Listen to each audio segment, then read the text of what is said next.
Heidi ho, good neighbors. What's going on? It's Phil Russert.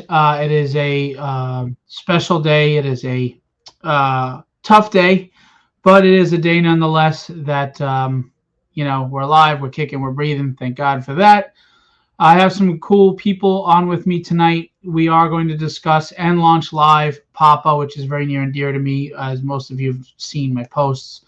But we will have two simultaneous campaigns for Philbo Publishing, basically, and we're going to discuss a little bit in the beginning here the first one of the Madcaps with the creator Ray Jameson, and then we will get into launching Poppa, and we will talk with some people associated and affiliated with Poppa. Ray also did do a review on Poppa, so we appreciate having him on. I hope you guys tune in. We also want to talk about Silver Age comics a bit and like the writing style and how they were different than what's going on now and what made them special, which ties into Poppa because Poppa is written kind of like a Silver Age tale for everyone, where heroes were, less dark and brooding, and there was more, it was a more wholesome time, so to speak. Hey, Rally, what's going on, man? Good to see you. All right, so people are coming in. I appreciate you. Please stick around. It's not just a show and a campaign page. We're going to talk about a lot of different stuff and hope that you engage with us and talk with us, Silver Age Comics, tons of stuff. So this won't be just pushing the campaign. Hang out with us. If you got nothing better to do, even if you have us on the background, we ask that you relax with us and give us some of your time. Anyway, we're going to first introduce Ray Jameson, the writer-creator of the Madcaps. Heidi ho! Ray is one of those wonderful, polite Canadians up north, so give him a little love. Victor is here, and Jorge Medina, if you don't know him, is an amazing artist, and I mean that sincerely. Also, a hell of a guy, and he's doing wonderful work on the Madcaps interiors pages, which we will show you.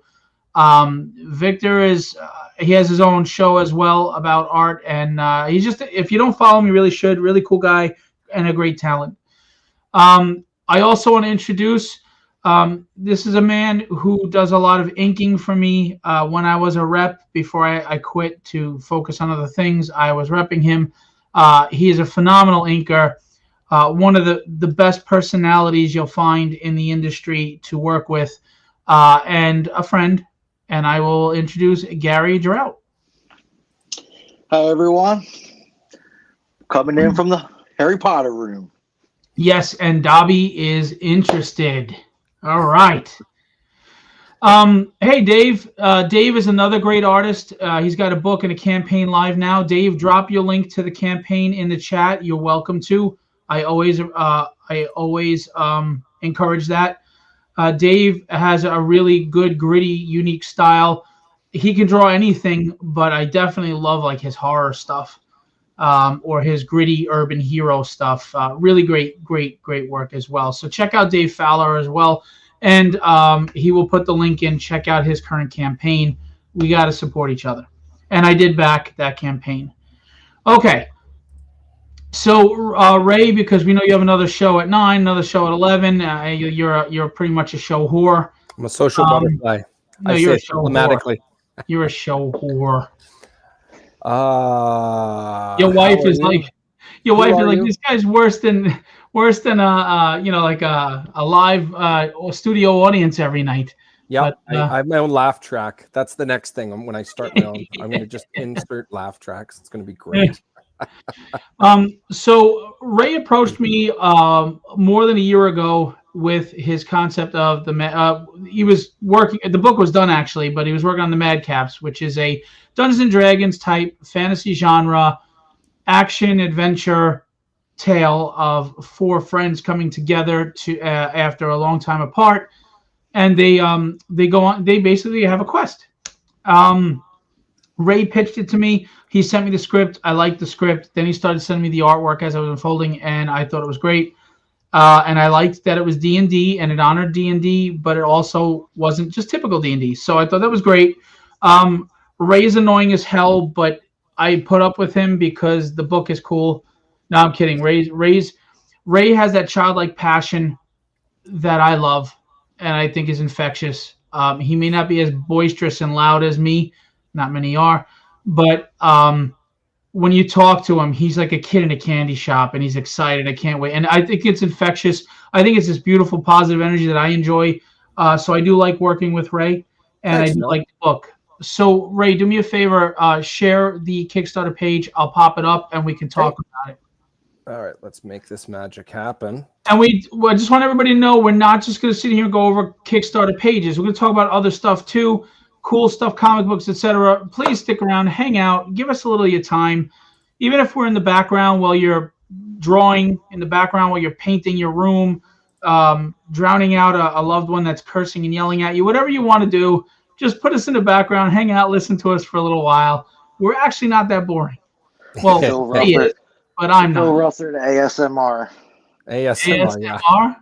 We'll just be whispering to each other. It's like a sensory thing. Look it up. It's hilarious. I don't think Phil could Everybody whisper. talks to each other and crinkles stuff and crunch things.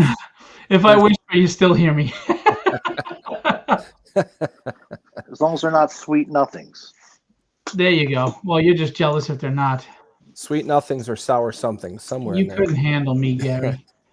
But okay. So if you like Dungeons and Dragons, we've got this going on right now. Unfortunately, because on his page it's in Canadian dollars. If it was on my page, it would be in American dollars. But I can't put Poppa up and have Madcaps at the same time because Kickstarter won't let me open both I accounts. can do that. I can do that there. Whoop, there we go.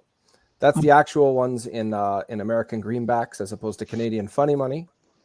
We're almost at 1,500. We're doing very well. And I'm really looking at, we've got some really cool stretch goals and some really cool add-ons. I guess, you know what, I'll just play the trailer. That's a good segue. And then I'll talk about a little bit of the stuff on here. After Chasgo and myself received a surprise visit from Dunnan and Madrakas, we were able to help the local guards stave off the beginnings of an undead outbreak. I recognize one of the fallen creatures to be an addict to the local drug, Weave. After following a lead, the four of us were able to track down a group of bandits transporting the drug. Fortunately, we were able to control the situation, and Dunnan has a gift with aligning perspectives. You get to choose which of my friends here you are going to speak to. If not, I'll pick for you. We had no idea that this was the beginning of a very long night. Great trailer. I love the voice acting. I love the quality put into a trailer. Just imagine what it is going to be in the book. We've been stuck for I think half a day or a little more at this number. Who's going to get us to 1,500? And I'm going to incentivize you to do so. We're going to get into it more, but in an opportunity to try to help both campaigns, when Poppa goes live, we have a 48-hour tier. That tier is the Poppa book for $15, but if you also pledge a physical copy of the Madcaps #2, or if you want to get #1 off this campaign, first to catch up, it's fine. If you get a physical book off of Madcaps and you get a physical copy of Poppa in the first 48 hours of the Poppa campaign, you will receive a free PDF of my 428-page omnibus of 15 stories. Now, it went into print. I am not printing it anymore. So those who bought a physical print, you have one of the 30 copies or so that I had to order. That's it. So you can't get that physical print. But because I really want to get Poppa out there and because I want to help Madcaps, you can get the digital PDF of it. You just can't get a physical copy. They'll never be sold again if you miss the campaign. Thank you, Ryan. So that's an opportunity for anybody in the first 48 hours. I mean, I'm giving away a ton of stuff. My entire published library right now. I've on both of these. I've reviewed quite a bit of it. All the first 6 issues of Tragedy, which I've done a review on my own Facebook page. You can look that up. The Arcane Syndicate. I have my own copy. The art's great. The concept is amazing. There's so many great stories in there, and it's just a really good, satisfying thing to go through. If you think about it this way, if you're backing one physical of Phil's and one physical of mine, you are getting like exponentially more amount of comic book. You're getting a bunch of stories, a bunch of pages. You're getting, in a nutshell, you're getting like almost puts it to like comic rack price when you pay for R2, but you get all these extra stories. Listen, there's 15 stories in that book. They're basically getting these issues for pennies. So the other thing is the digital PDF is actually really cool because it's actually the book, 3D book, and you can flip the pages digitally and read the book. So it's really, really nice. Again, it's only for the first 48 hours, whoever backs both campaigns physically. And I'm going to repeat this because some people are going to ask. No, there are no physical available. Only the people who backed on the campaign for the omnibus are going to get the physical hard copy. They will never be sold again. So that's it. You have a rare book, whoever backed that campaign. All right. So let's scroll down and show off Madcaps, and then we're going to launch Poppa, and we're going to talk to Gary.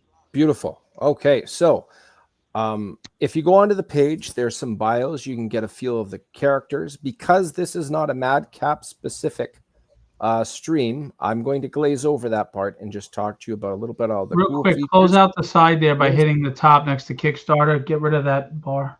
Boom. There we go. Thank you. Beautiful. Okay, so we have, of course, we've got 5 different covers. I'm going to minimize this a little bit so you can see it. This is the main one done by Kenny Calderon, colored by Dan Kemp. These guys were like a great combination of talent, just like the rest of the covers you're going to see here. Every cover has something to do with what's going on in the issue. I like that old style. You mentioned Silver Age, Phil. This is kind of the same thing. What's going on in the cover? This is happening in the issue. I want to actually look in the book and see what this cover is all about. If in this case, we have all 4 protagonists. They're actually entering what appears to be a distributor's, why can't I say the words? Headquarters. And they're entering a path that has a lot of overgrowth. You can see their mixed emotions on their faces. They don't know what they're about to get themselves into. This is the first variant cover. It's done by Jay Sloan and colored by Dave Kemp, Dan's brother. This debuts the first time you ever see Chazgo's pet Emix, which is a 3-eyed albino raven. There's some really cool things that go on with that bird. It's kind of passive in the background, but it has a lot of weight and validity to why this pet exists in the story. It's a really good time. Actually, you know what? I'll see it later down on the interiors here. But here we have by Russ Leach from the UK. If you check out, he just funded issue 2 of the Atlantean. And it's basically Cull, and it's one of the stories that inspired the likes of Conan and various others. Colored by Dave Kemp. There's a lot going on in this image. The longer, the more there is to see. The flair of this character is a half dwarf, half gnome Dunanini. That telescope over his shoulder that's blasting raw arcana out of it. It has so much demand of attention. Everybody seems to not notice the hammer in his other hand, which is taking the jaw straight off of a zombie. But that's one example of all the other cool pieces of detail in this image. Here we have Rod Ramos Rodolfo of Brazil, his inks on Dan Kemp's colors of Madrakis.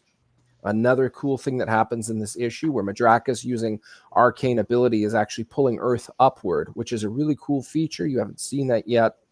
I basically took that part of the script, sent it to Rod, and this was his interpretation of the scene of just showing Madrakis and not anything else going on in the scene. He knocked it out of the park. It's beautiful. If I'm going real fast, I just want to make sure there's an efficient enough time for Poppa here. The last variant cover here, this is Sarlacc, the dwarf, another critical part in the story where he actually finds a book. And I unfortunately can't say any more of that. But what I can say is Jenna started this, Dave Kemp with the colors. And this image here is limited edition cover. It's going to be metal foil to actually amplify, actually complement, and make that stained glass window look that much more like a stained glass window. The whole reason I wanted a stained glass window is because I've never played around with metal foil before, and this was my opportunity. And this idea just really stuck with me, and I'm really happy with where it's going, and I'm very much looking forward to seeing one of these in my hands. Some of the interiors, shout out to Victor Medina, who did the interiors for this issue. Dan Kemp on the colors. You saw this scene in the trailer, of course. That's page 1. Page 2, as they're trying to squeeze some information out of some bandits that are transporting some of this fictional drug weave. The 4 characters believe it has something to do with an undead outbreak, but they're not exactly sure. They have some incongruent evidence that supports a couple of different theories, so they're trying to get to the bottom of it.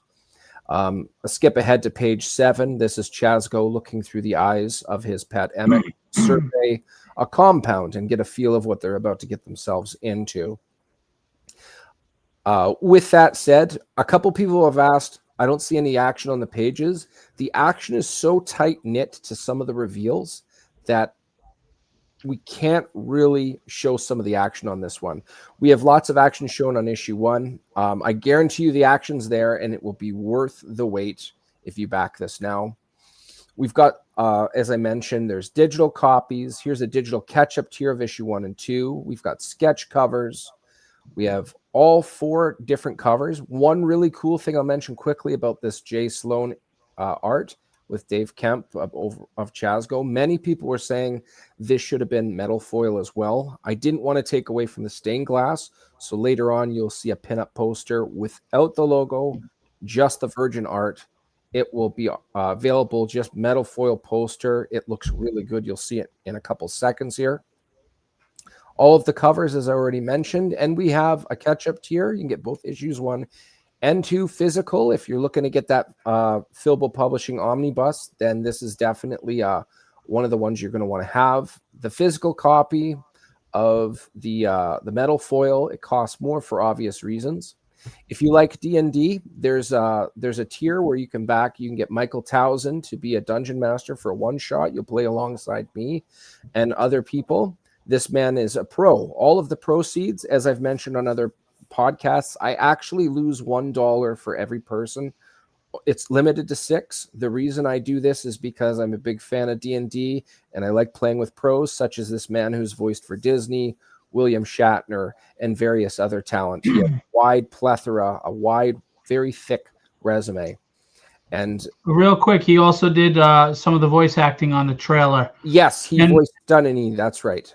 And just want to give a shout out to Bo. Bo has an awesome talk show and on comics and comic creators. If you're still with us, please drop your link, man, where we can find you on YouTube and everywhere else for your show.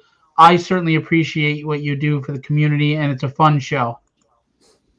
Right on, man. And there was something else about. Sorry, go ahead. You were talking about how you love D&D, and Michael Towson was the voice actor, and then go ahead. Also, as I was saying, the proceeds, the cost for this tier, remember, this is a pro. This guy, you get your money's worth. The money goes directly to him. I'm just giving him a platform to get noticed. This guy, you will get your money's worth. He is really good. If you've never played D&D before, this is the guy to play a one-shot with. He is very flexible. He can get you comfortably within a game within 15 minutes, and you'll be having a blast. I've seen it 3 times now, and each time is amazing. There's a combo of a trio of covers that applies to anything except the metal foil. If you're an enthusiast and you like t-shirts, we have, I can actually zoom in on this one. Oops, maybe I zoomed in too soon here. Come on back. There we go. You can get one of the 4 non-metal foil covers, and you can get a choice of t-shirt with some of the art from both issue 1 and 2. The t-shirt size you can select, the t-shirt color you can select, and one of the 4 pieces of art you can select. In the survey, we'll have a link. You can get some better look at the images.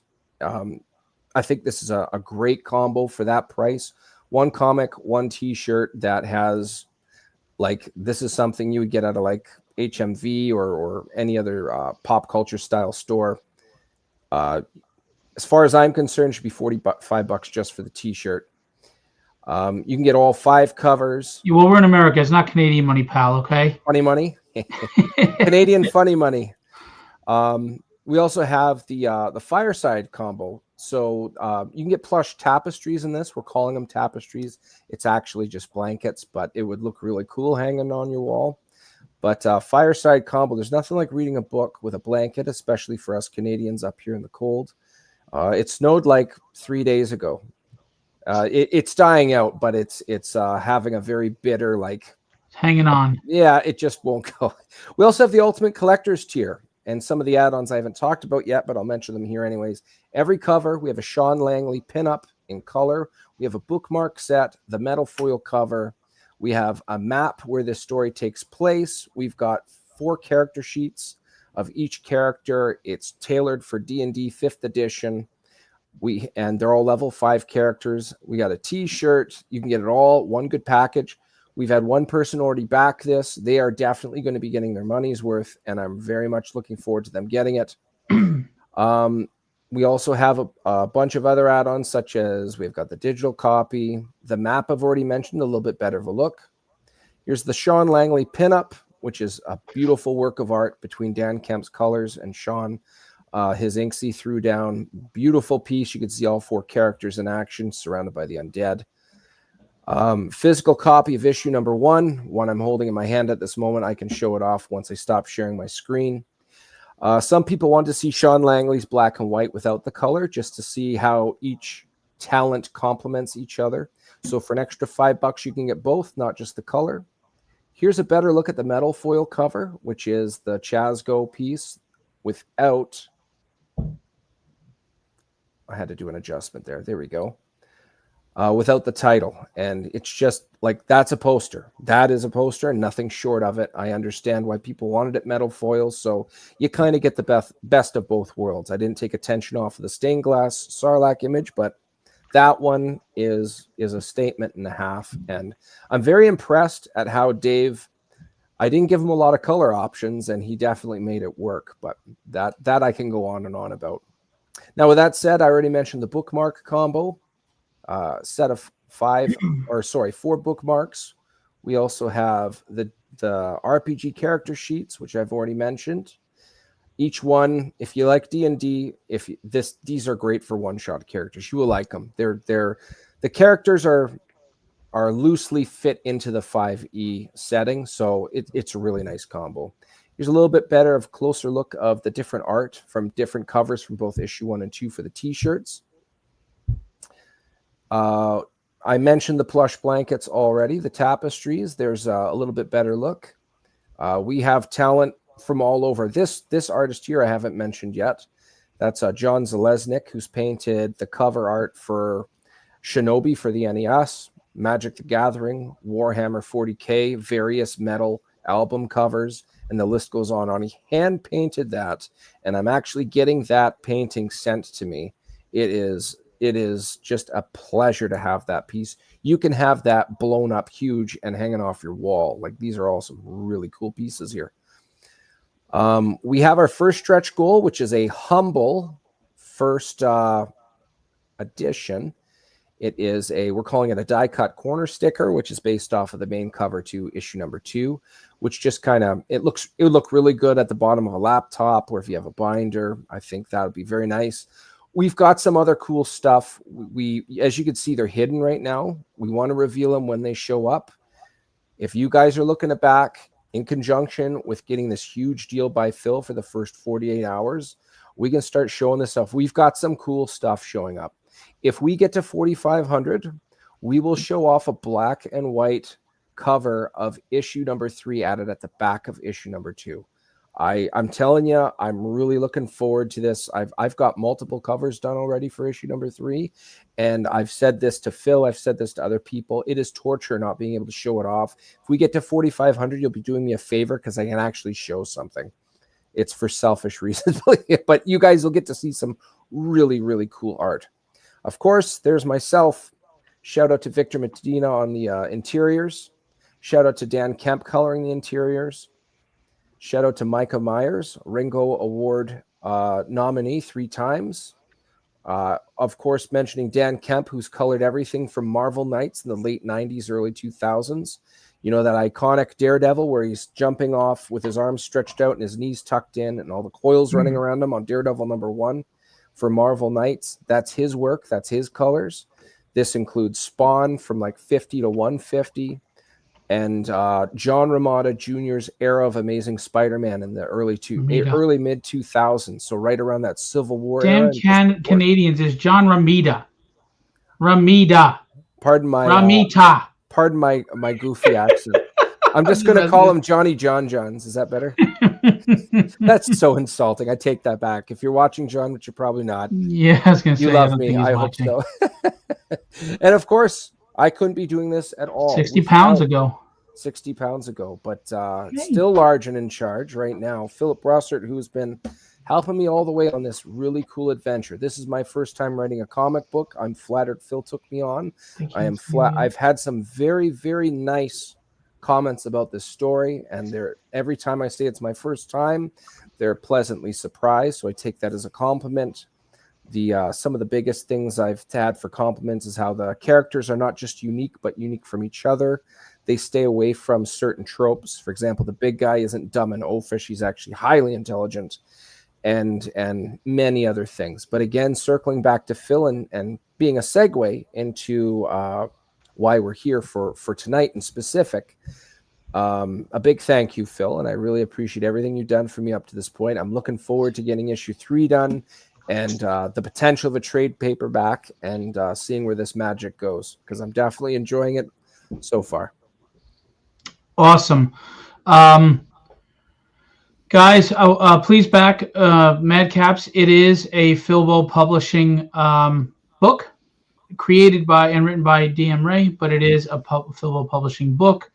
Why we have the tandem of these two campaigns together. Real quick, it's been a long time, but my wonderful, beautiful co-host is here, kind of hiding. Come on. There you go.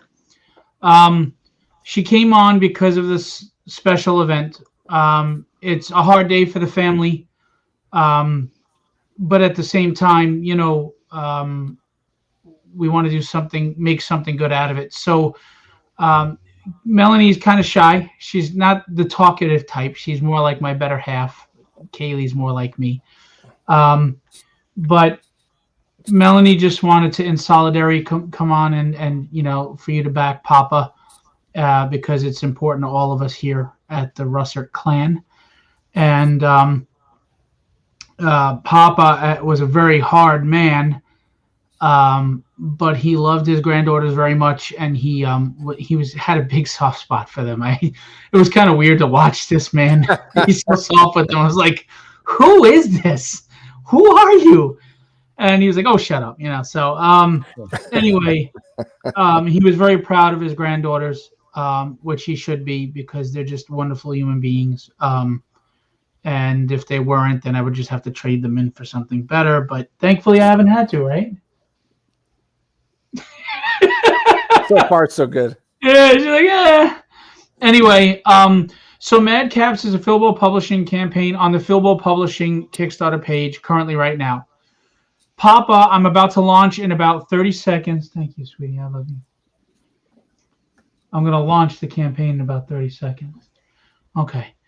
I'm going to go over it again. A special offer for the first 48 hours of the Poppa campaign. If you back physically Madcaps, as we just discussed, and you back a physical copy of Poppa, $15 books. I have decided, because Poppa is so important to me, that I'm going to give every backer of that tier a free PDF of my entire omnibus. Now, I just want to make it clear to the Kickstarter backers who backed it, no one is ever going to have a physical copy of that hardcover book except for the people that backed it. It will not be sold anywhere else. So this is just PDF form only for this tier. Anybody who bought a physical copy of the omnibus on my campaign, you're one of, I think it's 24 people that have that book. And other than that, it's copies that I have a copy for myself and my family. So you have a very rare book that is going to be the only physical versions you'll ever get. And the PDF is only going to be delivered on this tier, and it'll never be put out again. So I just want that to be clear. Back Madcaps, back Poppa, and you get the hardcover PDF. And the PDF is cool because you have both physical campaigns. The PDF is awesome because it's digitally the book in 3D, and you open it and switch to you flip the pages three-dimensionally. It's so freaking cool digitally. Bear! It's a bear! Come say hello. Hi. Now, what are they supposed to do? What are we going to do here? Think. Papa. Tell them, don't tell me. What? They're conspiring. This is my marketing team. We're doomed. We're doomed. Bye, Papa. Yes! By the way, you know George, right, girls? Yeah. This is Gary. I Hi, don't know if guys. you ever met Gary. Gary inks a lot of my books. And that's DM Ray, or Ray Jameson, who does that Madcaps book that we have going live right now. So say hello. Hi. All right, Raphael's with us. Okay, we're going to launch Poppa Live, and then we're going to get into it. George has some things to do. Gary's been sitting here patiently, and he's got Harry Potter to read. And Ray has 5,000 other shows, including Raphael Tavares Jr.'s show tonight, The Written Writ. Aren't you on there like 15 times already? Anyway. This will be like my 4th, 5th, 27th. You lose track after a while. All right, here we go. We Let's are going do to it. launch Poppa, and then we will discuss it. Go. I love you, baby girl. Thanks for coming out, guys. No problem. Appreciate you. Papa loves you. I love them too. But I have to go feed my babies. All right, we are live with Let's do Poppa. it. All right. I've always been a straight up guy. Not everybody likes that. Not everybody. Here we go. Can you guys hear me? Yes. Yeah. Can you guys hear me? Yes. Oh, there must be a delay. All right. I've always been a straight up guy. I wear my heart on my sleeve. Everybody who knows me knows that. Some people, it rubs the wrong way. They don't like me. Some people appreciate it. I can't control any of that. I'm not worried about that. But I just want to say, and I mean this, I am not using my father's death to solicit a book and pull on your heartstrings to pledge. Everything I say about this is 1,000% sincere, and a lot of tears have been shed over this, okay? I would never use that as a gimmick. I know some people would, but I am not built that way. So I just want to put that out there right now because we are in a negative world, and people are quick to go to the negative thing, and I swear to you, that is not the case. Thank you so much to that first backer. So the trailer we're going to play is the trailer that when it was going to be the full 110-page graphic novel. Unfortunately, to pay fair wages to artists, which I absolutely do. Thank you, Bo. You are awesome. Thank you. Yeah, Bo. Oh, I appreciate you. Unfortunately, paying fair wages, that's over $15,000 for this 110-page graphic novel. I had written this story. I had a rough upbringing with my dad. My dad had PTSD from the war in Vietnam, and he was a wonderful provider. He was, I never went hungry. I always had food. I always had clothes. I had a roof over my head. But he had anger issues and a PTSD that led to violence. My father never drank, never did drugs. He was an honest, clean man, just dealing with PTSD, and we didn't know it. He didn't know it. It's the silent adversary, I like to call it. And we didn't have a good relationship for that because I didn't know what his struggles were. And he just couldn't control his temper, and it is what it is. I'm not going to get deep into that because this isn't to say anything bad about my father. It's just to remind you that good people make mistakes, and you have to know they deserve forgiveness. Give them forgiveness. We all deserve at least that second chance. And so 3 years prior to his death, 4 years now, I know everybody says their father is the strongest, toughest guy, and I'm sure they are. That generation was badass. This was a man that was 77 years old and bench pressing 165 pounds a day, 5 weeks before he died. This is a man that never shed a tear. This is a man that 2 days before he passed was in the ICU, and he was on oxygen and everything, but he was doing okay. Like, he looked okay. He looked like a man who was on his last legs. And I went to my stepmother, and I asked her, I was like, quiet, I was like, he doesn't look like this is it. What's going on? And she said, do you notice that he only wants you in there for a half-hour time, and he tells you to go get food and come back? It's because he's putting on a front. He doesn't want to look weak. This man absolutely would not look weak in front of anyone, ever. He got arrested for road rage at 75. Someone was nasty, and he got out, and he kicked their door, and he was ready to fight. This man was a beast, and he scared the shit out of everybody. But at the same time, he was a loyal man to his friends, and he was honest, and he believed in integrity, and he cared about people. He just had this rage that wasn't his fault. You know, a lot of people go to war and they get PTSD. They see things that we'll never understand. They experience things we'll never understand. And it comes home and they come home and it affects them. So 3 years prior to his passing, the most badass man I ever met in my life, scary as hell, in tears, humbled himself in front of me and told me he was sorry that he stole my childhood and put anger and rage in me and made me afraid to be in my own home. Now, I had already forgiven him for his mistakes because he was a good man. But to hear that gave me a closure, and the sacrifice that was for him, the strength that it took for that man to humble himself in front of his son. This is a man that, if he was living in a cardboard box, would not take $1 from me because the son doesn't take care of the father, was the mentality. And he humbled himself in front of me in tears with the most sincere, honest regret. And I told him, I said, don't you dare live the rest of your life, whatever years you have left, in regret. It's okay. I love you, and I grew up strong because of you. We could argue the merits of how you did it. It doesn't matter. I'm strong, and I have a beautiful wife and beautiful children. I have a home. I have a career. You did fine. I'm okay. And we had a close relationship since then, and he was taken from me 3 years later. A very aggressive cancer came out of nowhere, and in 5 weeks, it killed him. I won't get into the healthcare part of that because I just will. You'll start seeing my rage. But anyway, prior to his passing, I had written this story, not even thinking consciously about my father and I.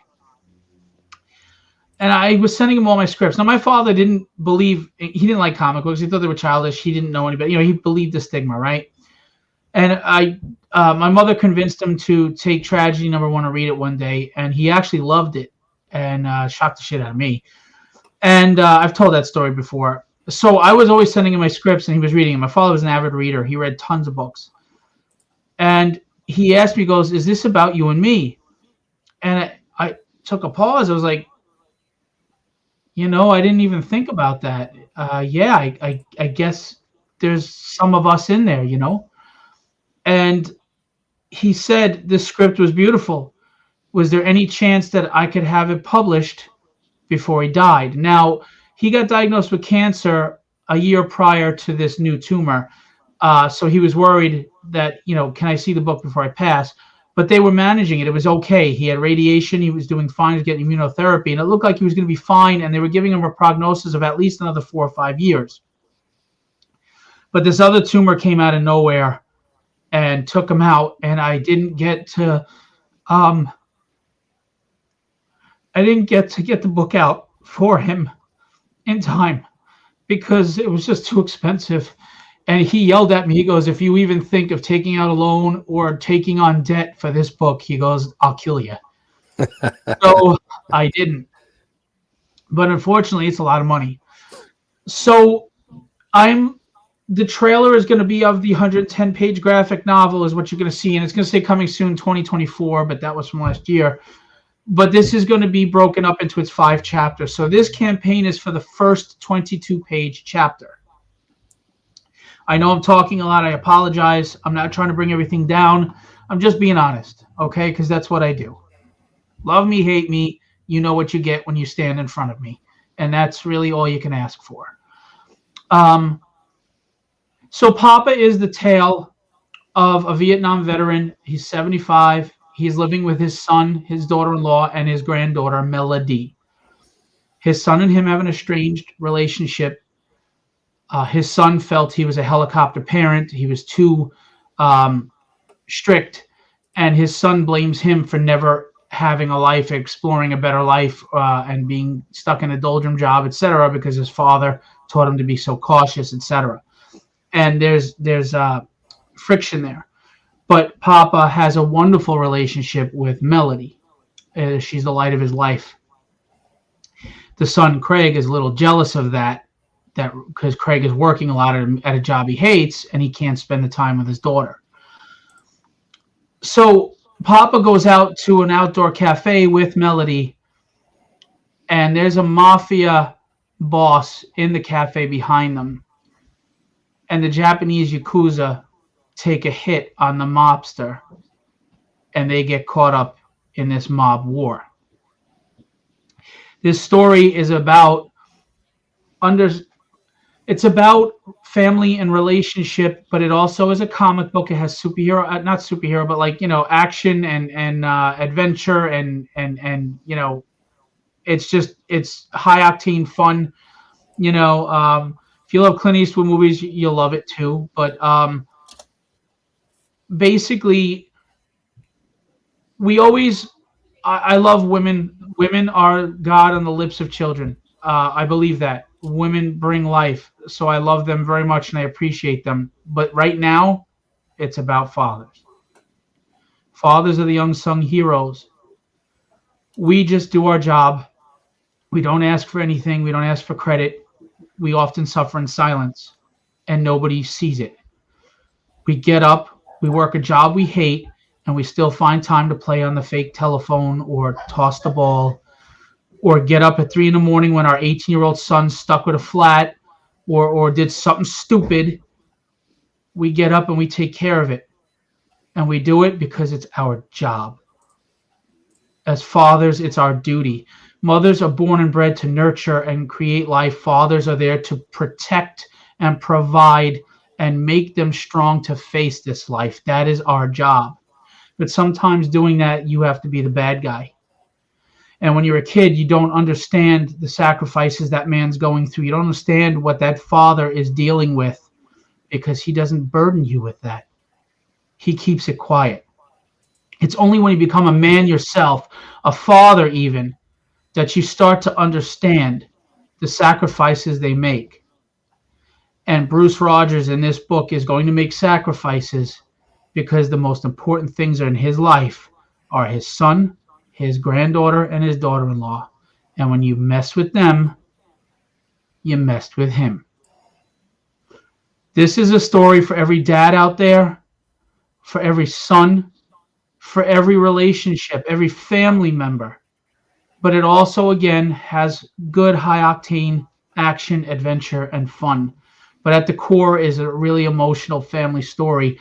And there is a twist in this story that I cannot divulge, but you will know it by the end of chapter 1.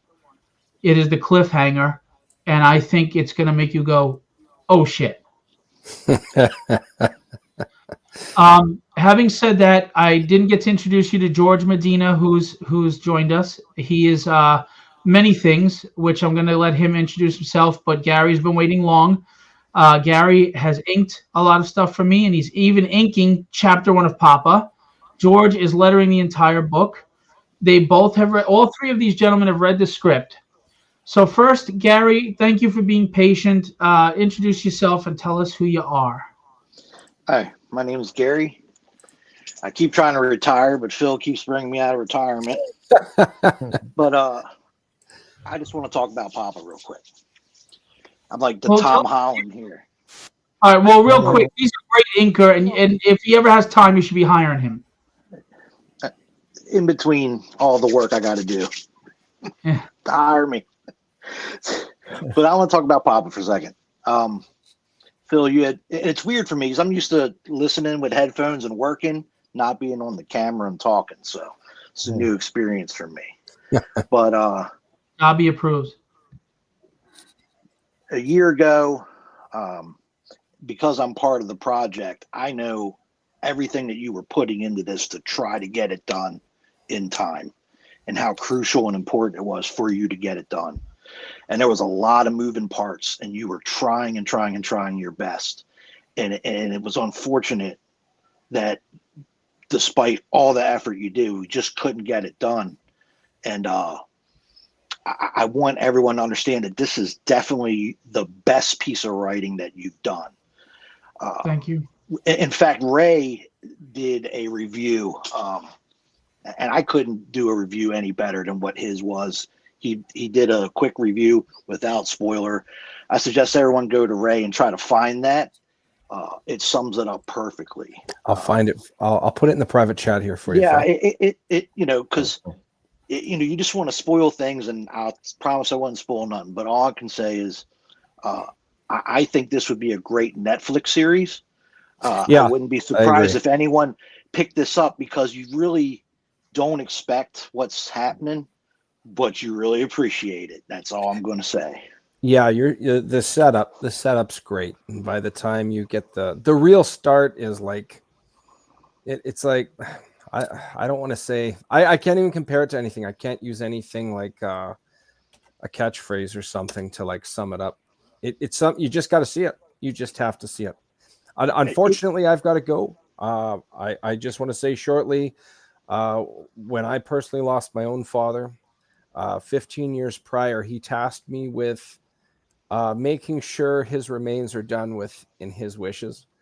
And regardless of who that was in regards, I was protecting him from. He tasked me with that. I'm the baby of the family. So that was, I felt a tall matter. And when he died, I was able to follow through with that. And I needed to get it out of my system. This was, as Phil said, this is the toughest guy in my world. And he tasked that with me. So I had to fulfill it. And I think I fully understand Phil trying to get this out of his system and just this has to be done. This is something my dad wanted. This is something I wanted to do anyways.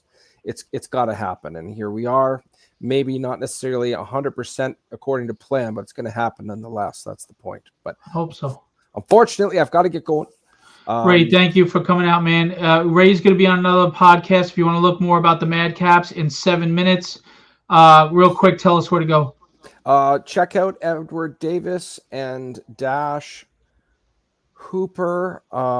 If you could put it in the chat, go ahead. Yeah, I'm going to look it up here really quick. I apologize. I'm dead air. Me just going, I was about to say, you're going to, they're all going to leave. Thank you, boss. Keeping them tough enough as it is. I am finding, you guys talk while I find the YouTube. So back to Gary. I thank you for the kind words, and you were one of the people that told me that you thought it was the best writing I had done to date, and it was greatly appreciated. It absolutely is. It's because it's personal. You can tell that there's personal elements in there, and see you, Ray. There's personal elements in there that you can tell like it's coming from reality. You're speaking from a realistic standpoint of emotions that take place in this book. And it's so hard because I just don't want to give spoilers away. Trust me, you will be surprised. That's all. That's well, my spoiler. the common denominator of feedback that I get from everything I write is that I'm good at writing dialogue, realistic people, realistic dialogue, realistic emotions. I'm not saying that. That's the feedback I get across the board from people. So a book like this, especially writing from something so intimate, I guess the dialogue resonated with people because it's stuff that we can all relate to. Yeah, and Bruce is like, you can see how he struggles on a daily basis as just being an old person in the young person's world. Those things you don't see a lot in comics. It's just not written that way. Now, I need to say this, and I know he's going to hate me for saying this, but too freaking bad, George. No, don't do it. Don't No, do I'm it. doing it. So I'm out. when I want this to be clear, I don't expect any artist to ever sacrifice money for this book because it means something to me from my father, because they have to put food on their table too. So this is not me making any critiques or comments on artists. It's just me showing appreciation that George offered to letter this book for free, and I said no. And he is as stubborn as me, and he's arguing with me, and I keep saying I'm going to find a way to pay him, and he's yelling at me. And even after my father passed and the book, it was too late, he said, I don't care. Whenever you get this book out, I don't want payment for it. I'm just going to do it. And I still fight with him to this day. But everybody needs to understand that's who George is. George is a good man, and I appreciate you, George.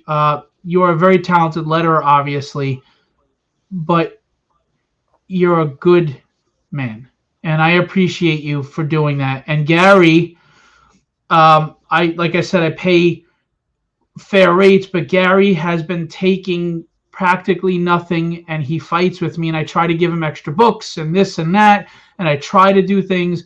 And Gary is another one.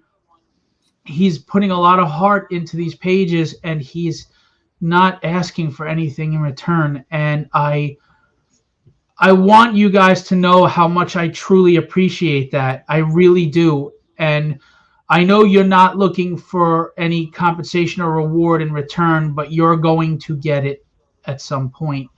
But I just wanted to say thank you. And I wanted everybody to know out here what good human beings you guys are. Great human beings. So thank you. You're welcome, Phil.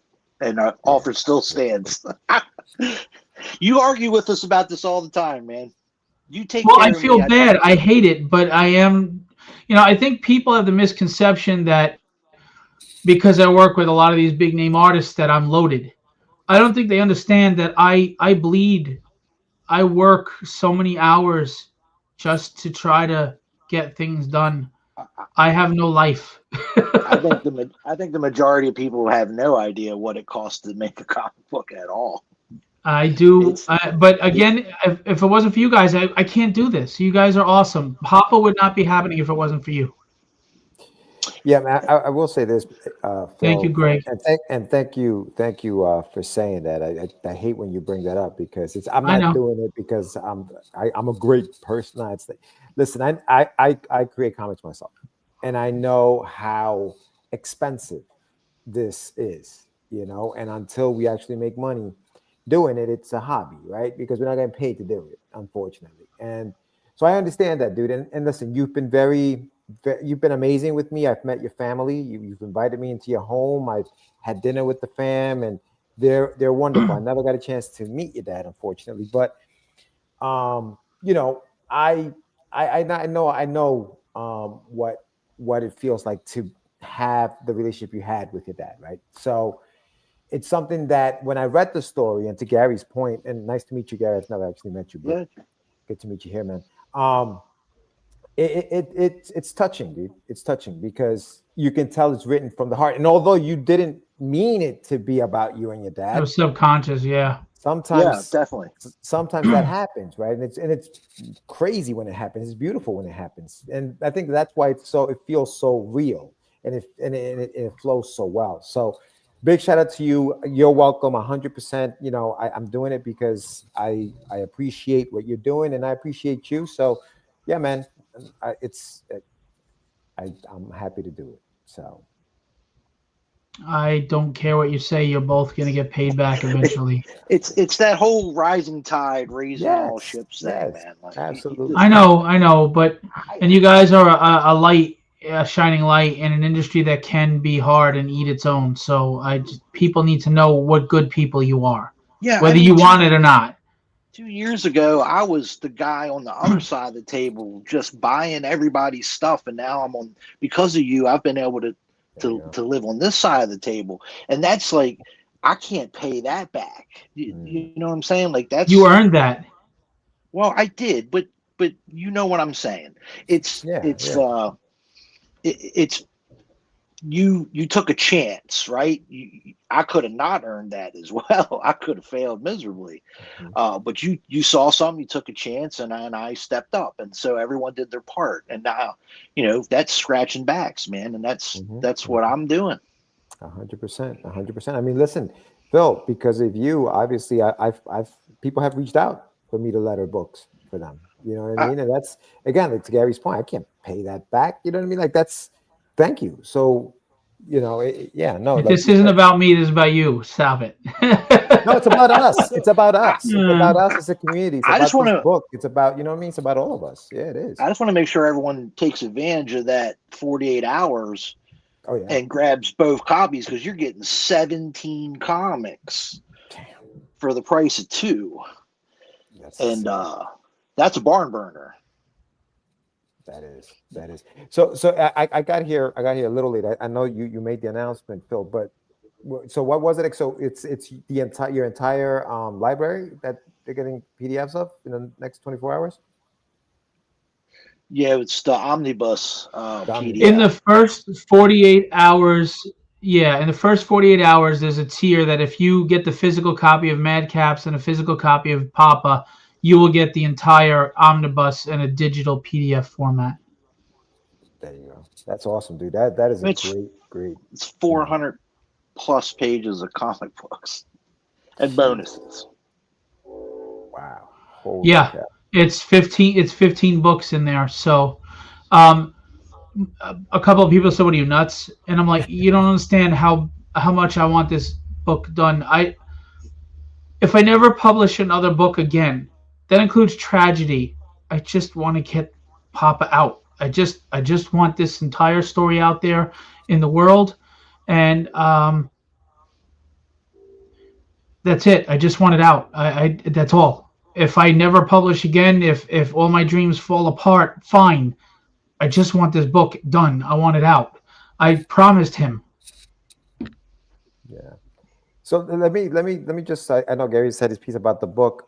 When you sent me the scripts, and this is what I think people sometimes behind the scenes don't the people who collect comics, all they see is the finished product, right, and what it looks like, and they can appreciate the art with the writing. Sometimes, and obviously when you letter a book, I'll get a script, and obviously in the indie world the levels of writing differ. You know what I mean? Like some are better than others, and formatting of the scripts vary or whatever. And so all you have is the dialogue, because as a letterer, that's all I'm looking for is, okay, Right. where am I putting these words? And that's what got me about the book, is that it's the dialogue. It was what the characters were saying. And then when I got the pages, so first I got the script and I was like, oh, this is cool. I mean, this sounds cool. But then when I got the pages, I was like, holy cow, this looks amazing. Because remember, it's a visual medium, right? So seeing the pages come to life and then putting the words to the page, it was incredible, man. And this book is gorgeous, dude. Like the artwork, and kudos to you, because it seems like every book you put out, the artwork is just incredible.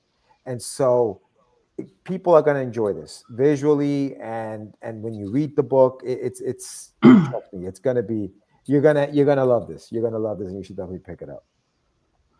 Well, I appreciate that. And I always go to people that are going to be dead honest with me. I don't want placaters. I don't want people to stroke my ego. I don't have one. I really don't. I have a temper. I have a mouth, but I don't have an ego. I I'm not better or worse than anyone, and I will treat you with the utmost respect until you make me not. But when it comes to producing these books, my ego and my pride is giving you something that you worked hard for and you feel was worth it.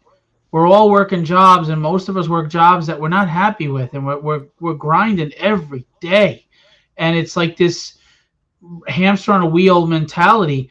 So if you're going to spend the money on my books, yeah, my ego and my pride is that when you picked up that book, you didn't think I worked an hour for this. I don't want anybody to ever feel like that. Never. There are a lot of big creators out there now that it feels like they've forgotten that the fans got them there, that the supporters got them there, and they'll milk them for whatever money they can. And, most people defend that and say, good for you. Okay. I'm not saying you're a bad person for doing that. It's just not me. I charge what I charge because I have to. And believe me when I tell you, I'm not making a lot of money. Tragedy made me money, but it's a grind. It's a struggle. Like everybody else, you all know that Kickstarters are tough. I don't care if I don't make money on this project. I don't care. If I don't even make all of the money for the book, but I can make enough of it that I can at least, one chapter at a time, I'm just throwing out a few hundred or 1,000, then I'll work overtime. I'll work extra, whatever. I just want this book out there. That's it.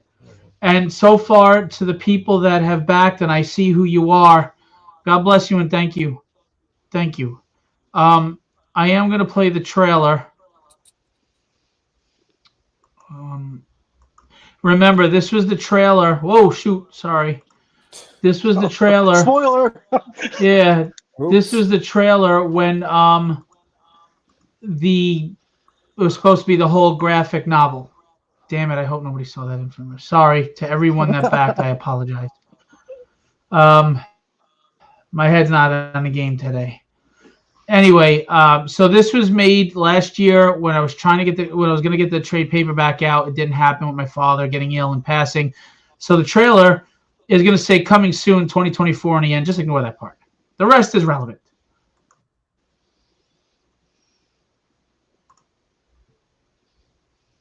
Rob Powers does the voiceover, and he did the trailer, so thank you to him.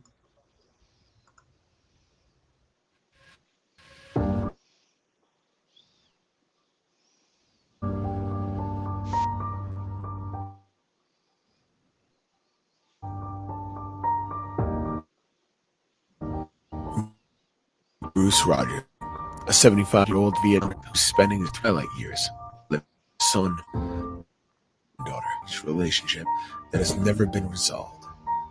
Melody is the light of Bruce's life, as they've formed a bond that never grew between him and his son Craig. When a threat to Bruce's family arises, this old man must decide what he's willing to do in order to keep his family safe. What would you do? What would you sacrifice for the sake of your family?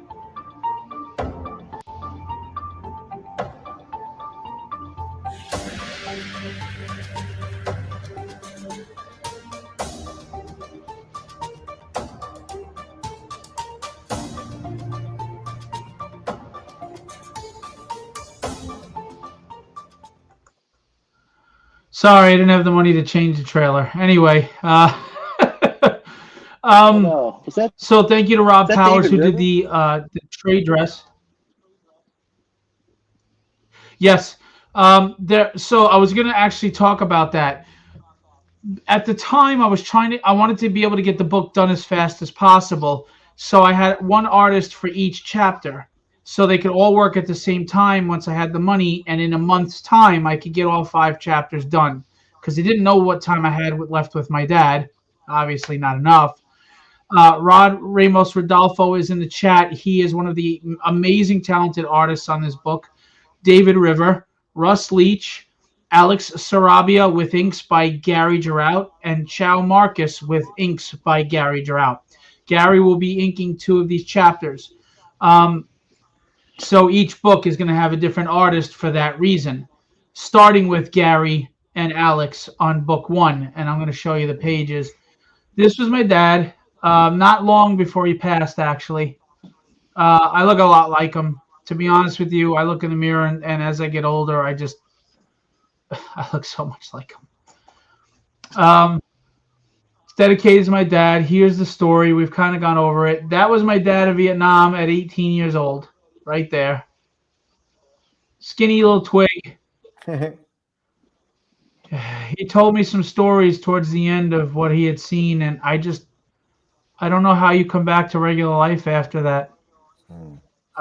I can't tell you. He is a Purple Heart recipient. He got a Purple Heart. He got medals of accommodation. He has a lot of medals, as you can see there. He did his duty for his country, and he paid the price through PTSD his whole life. But the man never went to drink. He never went to drugs. And he wasn't a deadbeat. He had his anger, but he made my brother and I strong, and he took care of us. He did his job. And he told me when he was dying, it's okay that I'm going because you and your brother are good. You're able to live your life and take care of yourself. My job is done. It's okay. That's it. There are a lot of reviews here. Some of the people have said what they felt here in the chat, so thank you to them. So you can read some of the reviews if you like. We're going to talk about Silver Age Comics because it's written like one. We got a digital PDF. We got the physical. And then I just show you some of the chapters coming soon. Here's a cover inked by Gary and penciled by Alex Sarabia for Chapter 2. That's Melody. Ricardo did the cover for Chapter 3. Kenny Calderon did the chapter for Chapter 4, the cover for Chapter 4. That's the Yakuza. And Kenny did the cover for Chapter 5. Kenny is another one. He continually gives me a discounted rate despite my arguing with him because he believes in me. He believes in me and what I'm doing, and I try to give back. You know, I get them jobs with Dynamite and other people and stuff. I do what I can, but I still feel bad. But they when you have people that believe in you, you just won't do anything. You'll do your best to never let them down. Here are some of the interiors. This is Chapter 1. Again, inks by Gary, who's with us now, pencils by Alex. Gary is honestly, quite possibly the best possible attitude you can work with, and I will tell you why. When I first met Gary, he was a good, solid, serviceable inker. He still had a lot to learn and get better at, but he was good. And you could see he was going to be really good if he put in the time. Gary absorbed all the knowledge he could from professionals. He took criticism and critiques like a freaking pro right on a chin, and he went and he applied it, and he put the time in, and he put the effort in, and like a man, he just manned up and did what he had to do. His pages are always on time, if not earlier, even with his full-time job, and he just gets better and better and better. And now, in a short time, Gary has become a very, very excellent professional level inker, and the man has everything it takes. He has the right attitude. He just wants to be a better version of himself tomorrow than he does today, and I appreciate that. And working with Gary is honestly a privilege. I love it and I appreciate it, and it's not because of any favors or kindness he gives me. It's because he just has that winning fucking attitude. The guy's a winner, period. So these and then these are letters by George, and George does a great job as a letterer, not just with placement and the eye flow to read smoothly, but different inflections in tone, sarcasm, like you could see here. I mean, if you want to speak on it, George, go ahead. Yeah, no, I think when we were talking about the lettering for the book, and that's why it's the collaboration process. I love that. We talked about possibly adding different fonts for the way people spoke in the book, and so that's what we did here. We were just, whether the barista was talking a certain way, we would, that's what the font would reflect and stuff like that. Obviously the simple things like bolding when people are screaming and stuff like that, but we wanted to add that other stuff. In some cases, if the like for example in this word balloon down here, if the word balloon's going out of the page, I would remove the border from it, just let it kind of bled right into the into the white, just like the image does. The image doesn't have a border, so I decided not to put a border right into the gutter. Yeah, right.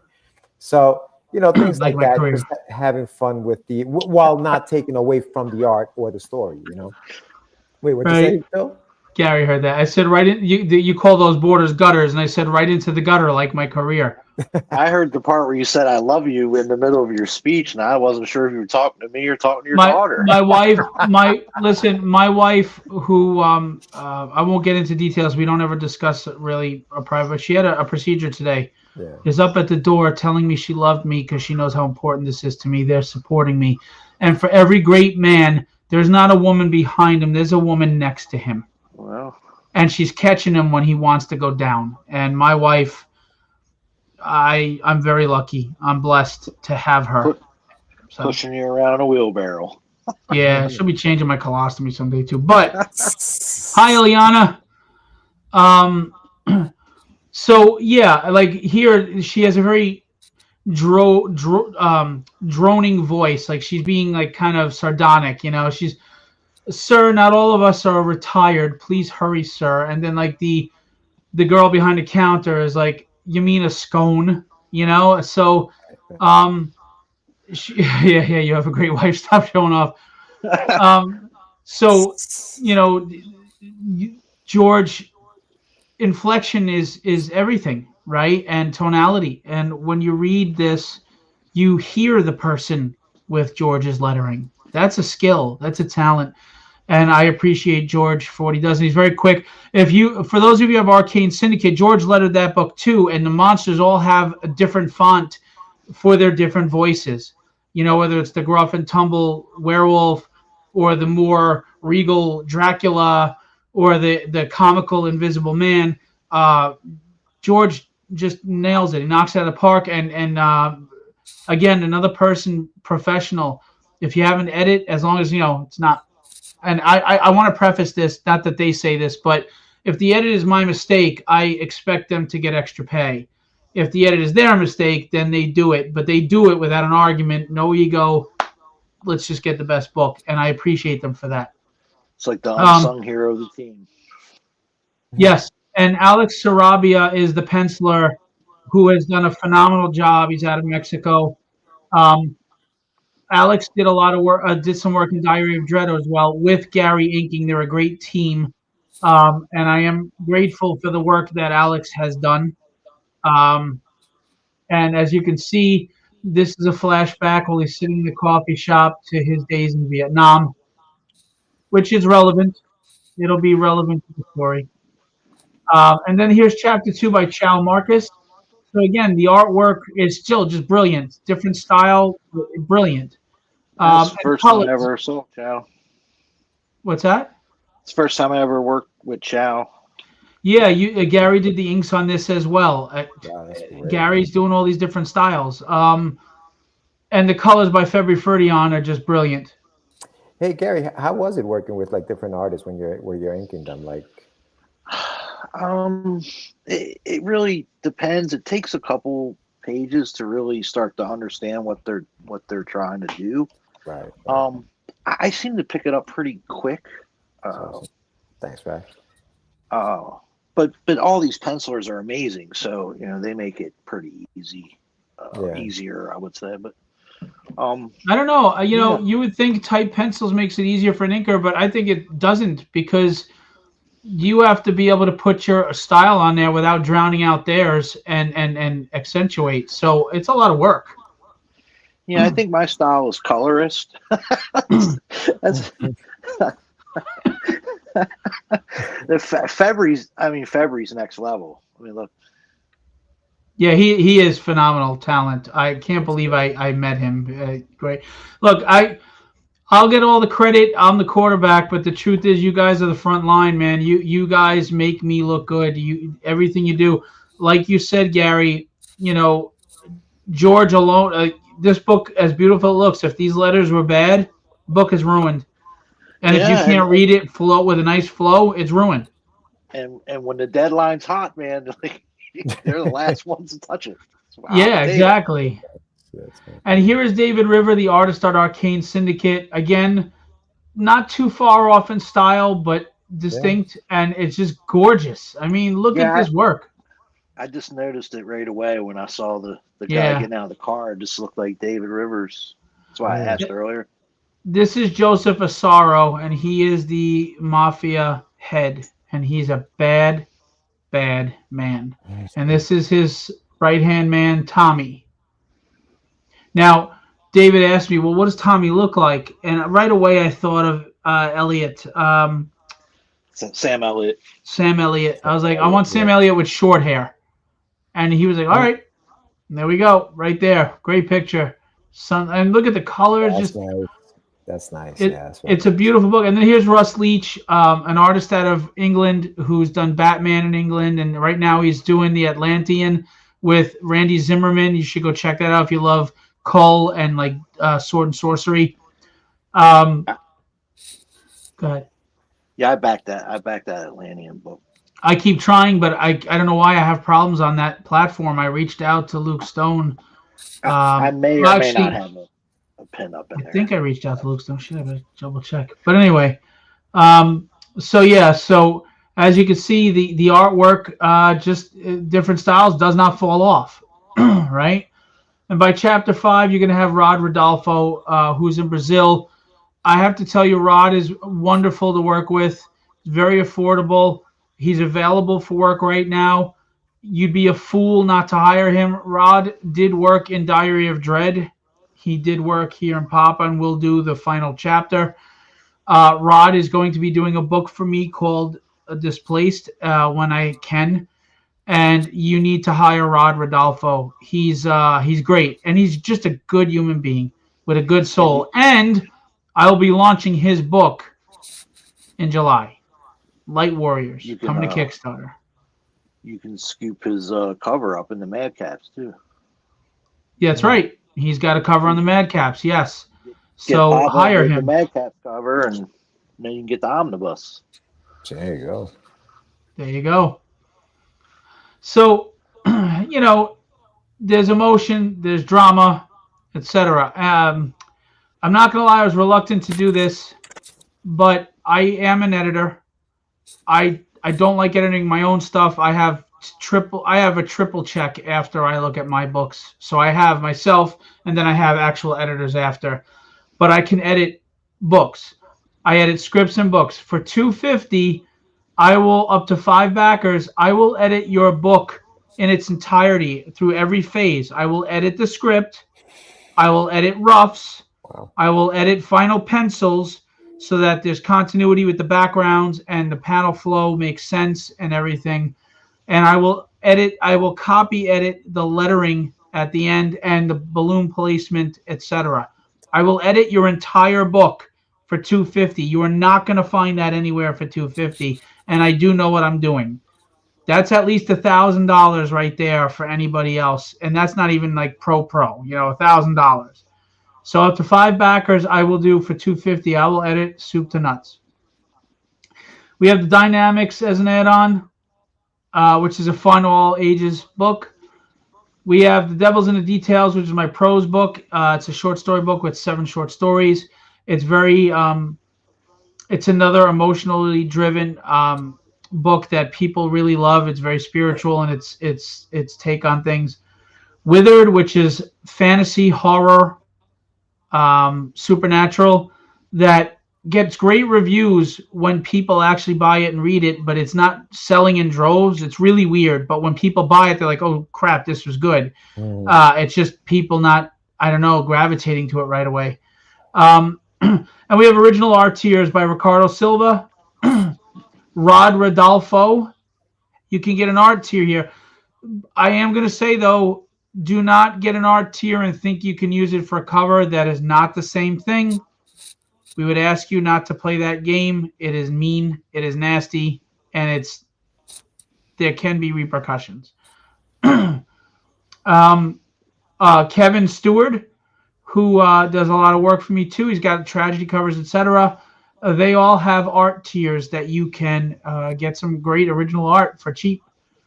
There's me, there's Ricardo, there's Russ, there's Rod, there's David, there's Alex, there's Gary. There's Kenny. Before I picked up that What's 60 that? pounds you lost. So before There's Chow. I think that's how you pronounce his name. There's George. And then, of course, coming soon, Kevin Stewart's Apollo. And there's Rod Rodolfo's Light Warriors. We have a sign-up link for that. We ask that you sign up.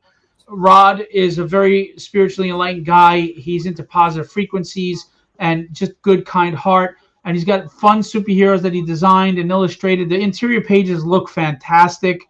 Rod is very passionate about it. And we hope you come out strong to support Rod. Drop the link if you can in the chat. Sign up. This is a Filbo Publishing book. So, it's got my stamp of approval. All right. That's pretty much it. I kept the campaign simple, guys. I'm not trying to milk anybody for money, but I really pray that I get this done. I know I'm not well known. And I know I'm just being honest. There are people that pretend to be cool with me, but they're really not rooting for me to succeed.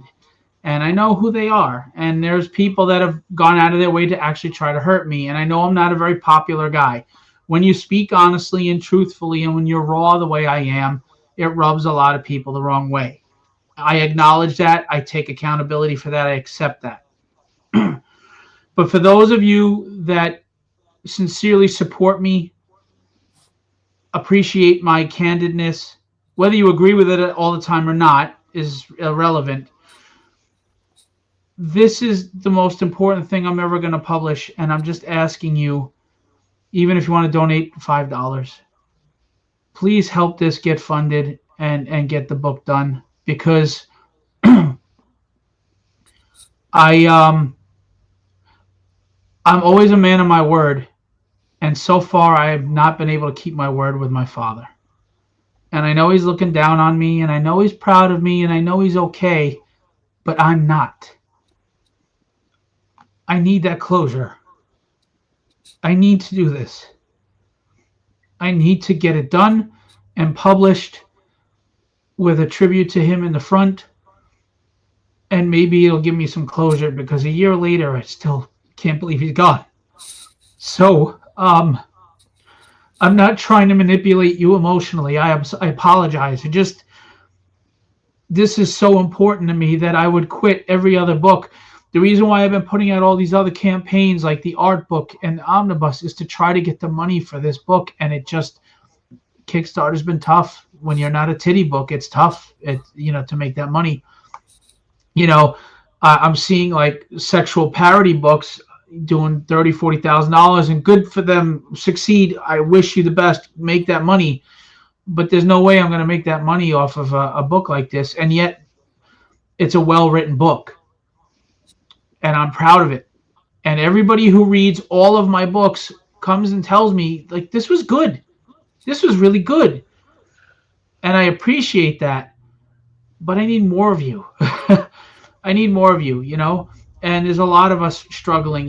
Wonder Duck, The Adventures of Wonder Duck is George's book, and it's a really good all ages book. If you loved, those cartoons, the Disney cartoons that were adventure cartoons, Scrooge McDuck and Darkwing Duck and all that. Duck, yeah.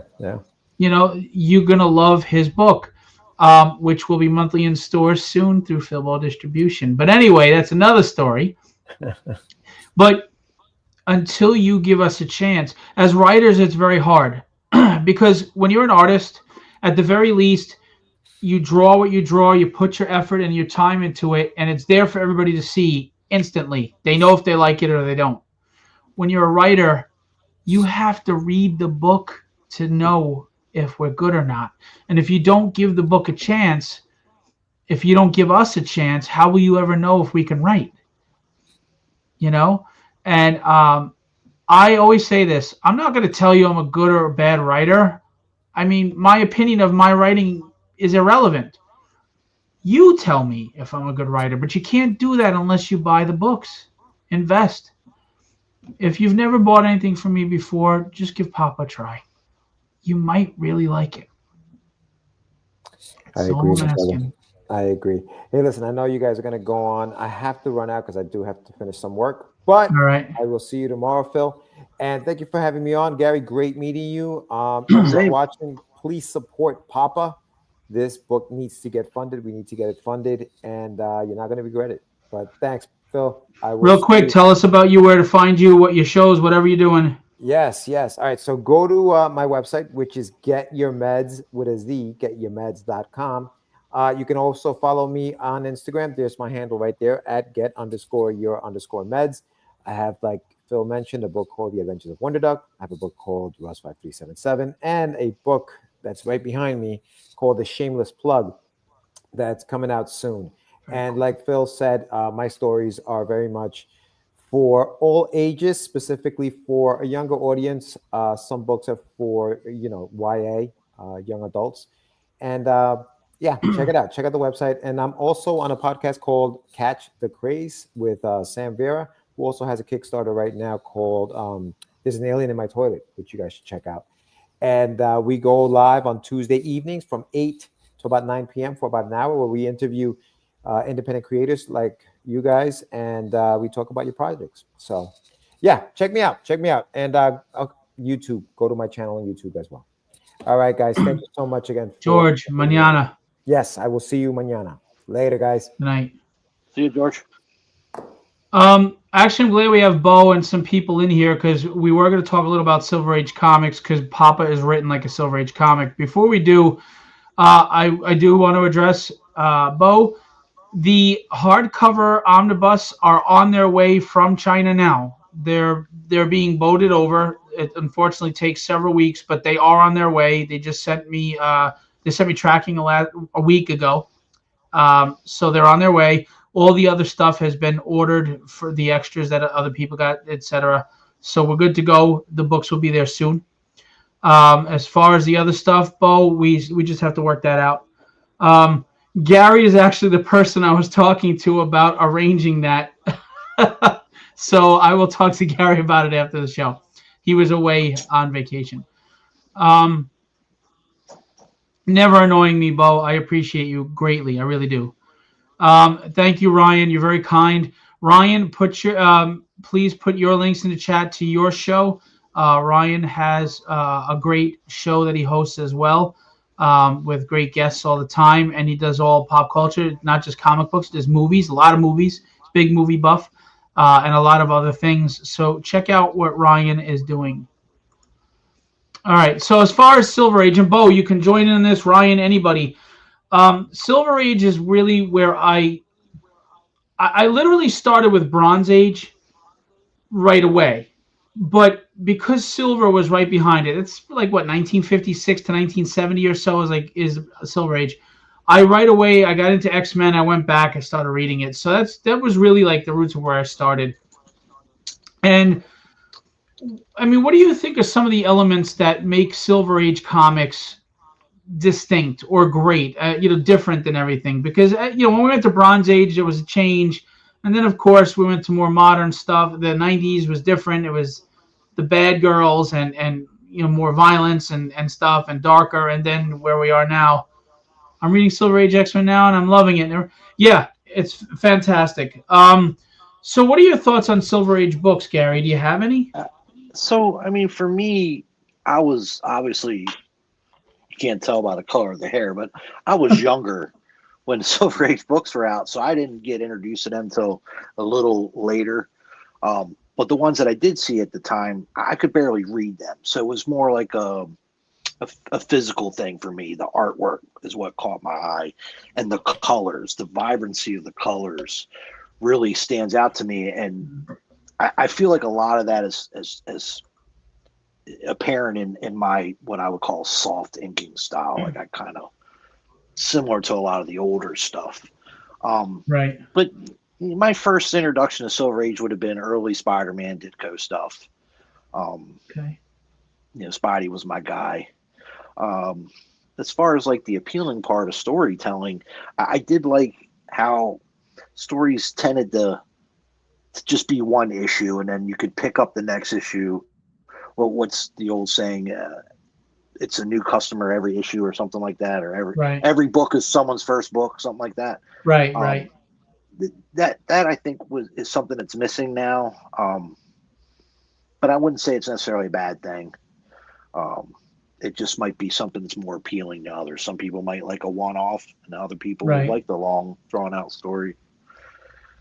Well, touching on what Bo was saying in the chat, I do think also there was a lot more narration. There was a lot more text, a lot more dialogue. And depending on the writer, it was good, and some it was bad. Like with Claremont, it was always good, right? And there was an equal balance of storytelling through text and storytelling through artwork. And then there were some books that were just saturated with unnecessary narration, like I'm going to do this today, and we're going to do that, and depending on what writer you got, because even Stan Lee did a lot of that. But in the Silver Age, I do feel like there was more reading involved with books than there is now. Now there's 5 word balloons on a page, a sound effect, and I'm not here to debate which is better or worse. I just think that's what separated the Silver Age. Even the Bronze Age did that, but the Bronze Age started to get darker.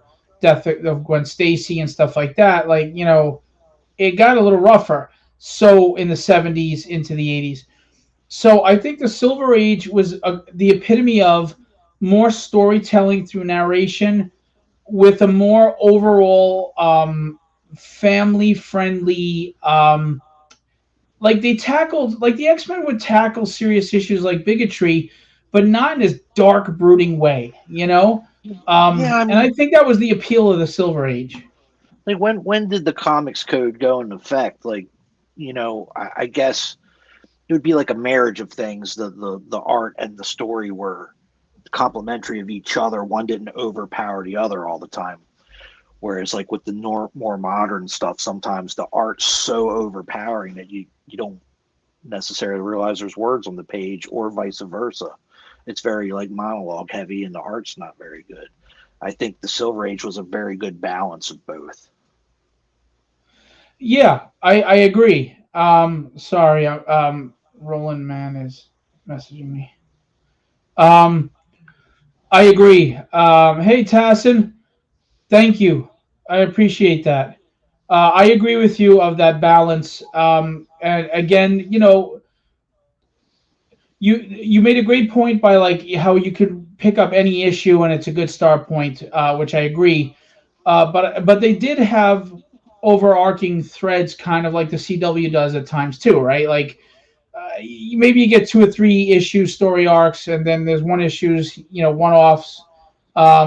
But in a way, the way they would bring back villains, there were ongoing things. They always had the Magneto issue, and it was just what's the new scheme he was hatching up, etc.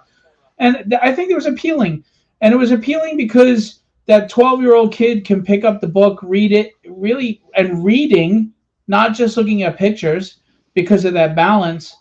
And you could touch on heavy topics without beating someone over the head or making it the author's opinion about it, as opposed to just presenting it as a situation for the reader to experience. Do you know what I mean? Yeah, and I also think like at some point you could idolize the character, and you wanted to grow up to be that guy. Like I wanted to be Peter Parker / Spider-Man. I wanted to be, Matt Murdock, Daredevil. Nowadays, it's kind of like, I don't necessarily know if I want to be the Punisher, or nothing, no knocking against the Punisher. It's just, I had just different ambitions growing up, and what, the line Well, was very clear what was good and what was evil. well, I think pop culture always reflects society as it is at that moment, right? And right now, where you have the boys and a lot of anti-heroes and a lot of like really dark, nasty, gritty stuff, and Superman's always angry. He's always a bad guy. Um, you know what I mean? Or the evil version.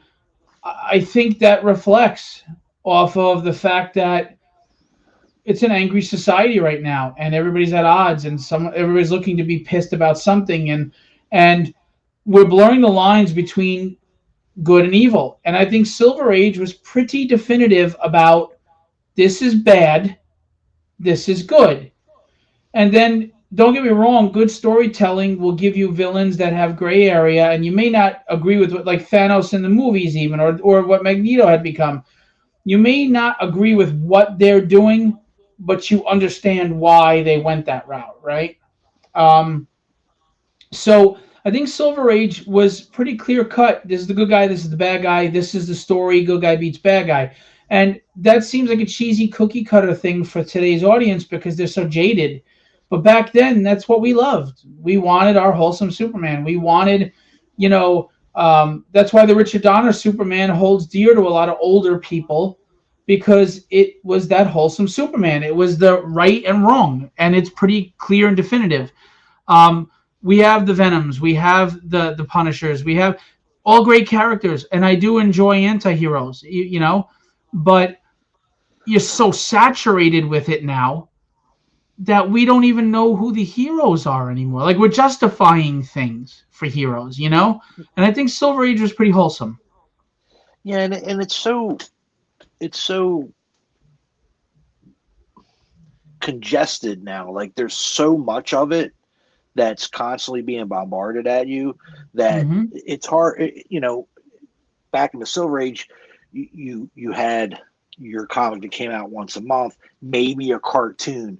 Now we got TV shows and movies, and that's all a good thing, because I'm on the team of any Spider-Man's better than no Spider-Man, or vice, pick your character. But sometimes I think we take it for granted too, so we start nitpicking everything, and it's like, this isn't, I don't like the way this costume looks, or I don't like, this or that. Well, because everybody thinks the stories are written for them specifically, of what they want to see and envision, and it's just never going to happen. You gotta let go of some of that, Tassin has a great question, actually, and I hope I'm pronouncing your name right. I apologize if I'm not. This might be a dumb question, and no, it's not, but curious to hear your thoughts. When will modern or ultra-modern books not be modern anymore, like in comparison to silver to modern or bronze to modern? I think it's coming soon. What it's going to evolve to, I'm not sure, but I tend to think everything's cyclical, and we're going to go backwards. I think pop culture is going to get back to storytelling and less flash and pomp and circumstance, and I do think it's going to lighten up a little more. And I'll tell you why. Not just is everything cyclical, but as generations change and society changes, I think the human spirit just can only take so much before it's going to burst. And I think this industry is going under new changes. Diamond is a reflection of that. I think people are getting tired of what's going on. They're tired of a lot of negativity and anger and fighting. They're tired of the blurred lines of heroes. They do want a wholesome Superman again. A lot of people do. A lot of people, look at the Captain America movies. The greatest moments are when Cap jumps on the grenade, when he gets Mjolnir and fights Thanos. People freaking cheered for that. We want that again. But unfortunately, the executives that are pushing out all this stuff, I think, are trying to fight that and say, no, you want this.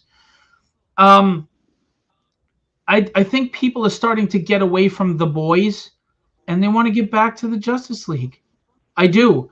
I think we're maybe a few years off from it, but I think the change is coming. And maybe I'm wrong about where the change goes to, but I do think it's changing soon. The storytelling and the way it's going, I do think it's changing. Yeah, I mean, things do come back into style. Like retro is a thing now. Like I just came back from vacation, and the whole theme was retro at the park that I was at. So, things go out of style, come back into style, and I think it will also. I just don't know what the staying power will be. Again, I think we underestimate people because all we see is anger and division. Most people, even when they shout off at Facebook, when you see them in the streets, the hi, how are you? I'll hold the door for you, whatever. Most people are fine. You always have that fringe element that's just a bunch of scumbags. And yes, I think people have been heightened with their anger and it's been fueled by powers that be.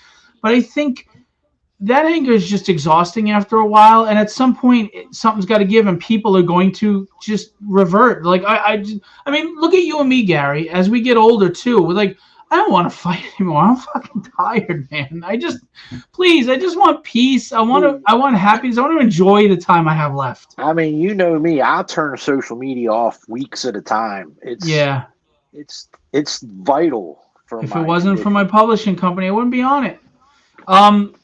Bo says it kills him because he feels Marvel specifically have been trashed the last couple of years. He misses Spider-Man and Avengers. Listen, I was an avid X-Men reader for so long. People are going to kill me for this.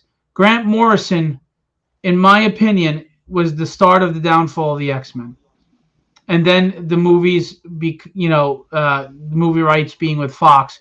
Those two in combination, to me, were the start of the end of the X-Men as we knew it. But I hung on like everybody else. And then they made this little comeback with David Finch, who's a phenomenal human being. So is his wife, and they're great talent, of course. When they did that with Hope and all that, and they brought back retro bad guys and stuff, and it was great. And then they just stuffed it away because you know what? They couldn't promote the X-Men when they didn't have the rights to the movies. So they pushed that away, went back to crap. And they're not written for they're not written for the fans of the silver, bronze, or even the 90s ages. They're just not written for us anymore. And I hate to say this, but writers are now more like activists. They're expressing their strict opinions through the writing, and it's one-sided, and it comes across as preachy and really two-dimensional and stale. And even people that I may agree with your point of view, I don't want that in a writer. I don't want that. I don't care what the writer thinks. Who gives a rat's ass what I think about any damn book? When you read my books, I promise you, it's not about what I think. It's just a story presented for you that hopefully invokes some emotion that you can relate to or makes you think a little bit or something, comforts you, whatever.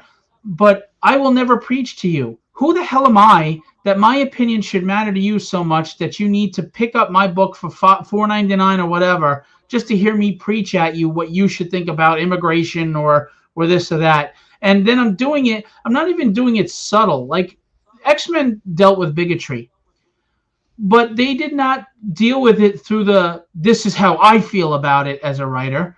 They just presented the situation for what it was. Back then, there were people that were bigots, but there were also people that weren't. And it addresses that. It didn't favor one side over the other to make it look like everybody's bad. They're going to hate you. They're bigots. And it didn't make it look like everybody's good. There are bad people in the world. It just presented you with a real life situation as a reader and put a story around it, which is perfectly fine. Stan Lee didn't tell you you didn't know what Stan Lee thought about any of it. I mean, Stan Lee is even on the record for saying that bigotry, that it was not a Martin Luther King, Malcolm X thing, analogy, or that he was doing. It was not on his mind. That's what it evolved to with everybody else later, because that's what the fans decided it was. And that's the writer's job. Let the fans take away what they want from it. Don't tell them what they need to take away from it. That's not writing, that's preaching. Go write a freaking what's it called? A dissertation if you want, but otherwise shut the fuck up and write some comics. So Tassin said yes. Blur the lines of heroes. That is a great statement. I hope I'm right too, buddy. I hope so, because my teddy bear superhero is all hero. Yeah, I'm looking forward to this, dude. I hope you get it out soon. I really do. Um, yes, always pushing the next big thing. And that's it right there, Raphael. It's not written for us, and then they get mad when we don't support it, and then they yell at us and they call us names. I don't support new books because I just don't think they're written well. They're not written, and I can't relate to them. I can't. Well, I think because they, when I say they, I have no idea who they are, but whoever makes decisions, they look at it like how we treat sport teams: win, lose, or draw. We're going to support our team, right? We're going to support our team. But in comics, it's a little different. Like if you throw some garbage out there, we're going to be like, hey, I'll read this garbage instead, or I'll read something that's better. I'll get a new team. And that's probably why comics switch creators all the time in the big two, because they don't want you following a book because of the writer or the artist anymore, because Image scared the hell out of them. They want you following the IP. We want you there because of Batman, so no matter who we put on it, you're still there. Not just because Finch showed up, or Tom King, but the problem is they're altering these characters to be something they're not. Now, look, they're around for 50, 60, 70 years. You've got to make changes. They can't be the same thing all the time. I get that. But at the end of the right, but at the end of the day, the changes have to make sense and feel organic, and they're not. They're just this new writer's. This is what I want him to be. This is what he's going to be. Like there are certain core fundamentals you need to stick to. Like I know Batman doesn't believe in using guns. I know he used the gun once or twice in dire moments, right? But that doesn't mean now all of a sudden he's willing to use guns all the time. He made a bad compromise in one scenario, unless it's an Elseworlds title. You got to stick to some certain core principles, right? I mean, it's only fair to the character. It's not what your interpretation of the character is. When a character's around for 70 years, that's the character. That's who they are. Now, you can make variations. You can have them go through trials and tribulations, like when they broke Batman's back and he had insecurities and he went through that. But eventually you come back to who you are, and then you go through the next trial. They are just obliterating characters and making them up that they're not even who they were anymore. Whether it's sexual orientation, race, gender, or just core beliefs. I mean, are you going to make Matt Murdock a devout Irish Christian Catholic, guilty Irish Catholic guy, all of a sudden Jewish? Protestant? No, it's just stupid. And yes, Tassin, I think absolutely theatrical releases hurt superheroes, but not for the reason most people think. I think it could have helped, but instead comic book publishers decided that the comics were going to be the promotion for the movies as opposed to the movies being the promotion for the comics, because the movies made them a lot more money. Instead of making it like a game of ping pong where they supported each other and promoted each other, it got really one sided. Like, go to the movie theaters if you want to see your superheroes. Don't go to the comic stores, which makes no sense to me at all. Like, you're building a brand that you need new, young people to come up to grow up on it, and just throwing out a movie just isn't enough. And not just that, but the generations are different. With social media, etc., you have access to so many different things. When we were growing up, it was pretty focused, right? Like, we didn't have 8,000 channels and streaming and YouTube and TikTok and Facebook. You bought a comic book, you bought a book, you watched whatever TV was on. And when we were watching TV, we had one foot in our parents' generation, one foot in ours. I was watching Gilligan's Island and Bewitched and The Addams Family and Frank Sinatra. I knew who he was, and I was listening to him, and I was watching Arsenic and Old Lace while I watched Thundercats and G.I. Joe and Transformers and Cheers and Full House, because they introduced you to what was before you. These days, unless you go to a specific old person's channel, they're not introduced to classic stuff unless the parents choose to do it, whether it's music, TV, cartoons. How many people don't even know the Superman, the Fleischer Superman cartoons? That is the greatest animation in the history of animated cartoons and in cartoons. It still holds. And who the hell knows about it? Yeah, Max Fleischer, Max, right? Max Fleischer. It's amazing. But this generation doesn't know. They don't know who. They don't even know what Cheers is. They don't even know what Buffy the Vampire Slayer is, for Christ's sake. I always get confused though, like when I go, because I was avid going to Comic Cons, like growing up, and I just at some point it just stopped being Comic Cons. They were still called Comic Cons, but there was the comic aspect was gone. And I'm still trying to figure out like when that happened, like what exactly caused that disconnect. Like the shows got bigger and bigger, but comics got smaller and smaller. Well, again, look, it's like any other business. Whatever is making the money and bringing the people in. And unfortunately, there's so much out there to choose from. That's why attention spans are so short. And I hate to say this, but I really believe 9 out of 10 times, the first thing that's going to go in any pop culture is reading. Because that takes time and effort. It's easy to just veg out and mindlessly watch something. But to read takes mental stimulation. It takes mental energy. And people are lazy, or they're tired, or they're burnt out. And they just want to submerge themselves in something to get away without putting too much effort in. And reading requires effort. It requires imagination, especially prose books, you know? And I think really short attention spans now. Right. Like the attention spans are so short. And with the attention span being so short, who wants to wait 30 days for the next continuing part of the story? I want to stream now. They don't even like week apart streaming. I want Daredevil now so I can binge it, you know? Speaking of which, are you watching that new Daredevil show? This is true. Yeah. I like what he has to say. This is true. I'm sorry. I'm assuming it's a man. I'm not sure. I don't mean to be insulting. I apologize. By the name, I'm not sure. Yeah, the new Daredevil, in my opinion, is not bad at all, but it is not what it was. It's a little watered down. I think they made some mistakes, and maybe those mistakes will turn out fine later, but going by just this season with one episode left, doing what they did with Foggy and Karen was a mistake. Introducing 2 new characters that I figured you were. I didn't want to assume. You never know these days. I don't want anybody to get mad at me. Like the new lawyer. I know she's in the comics. That's with Matt Murdock. She's not really interesting or likable. Not that she's not likable.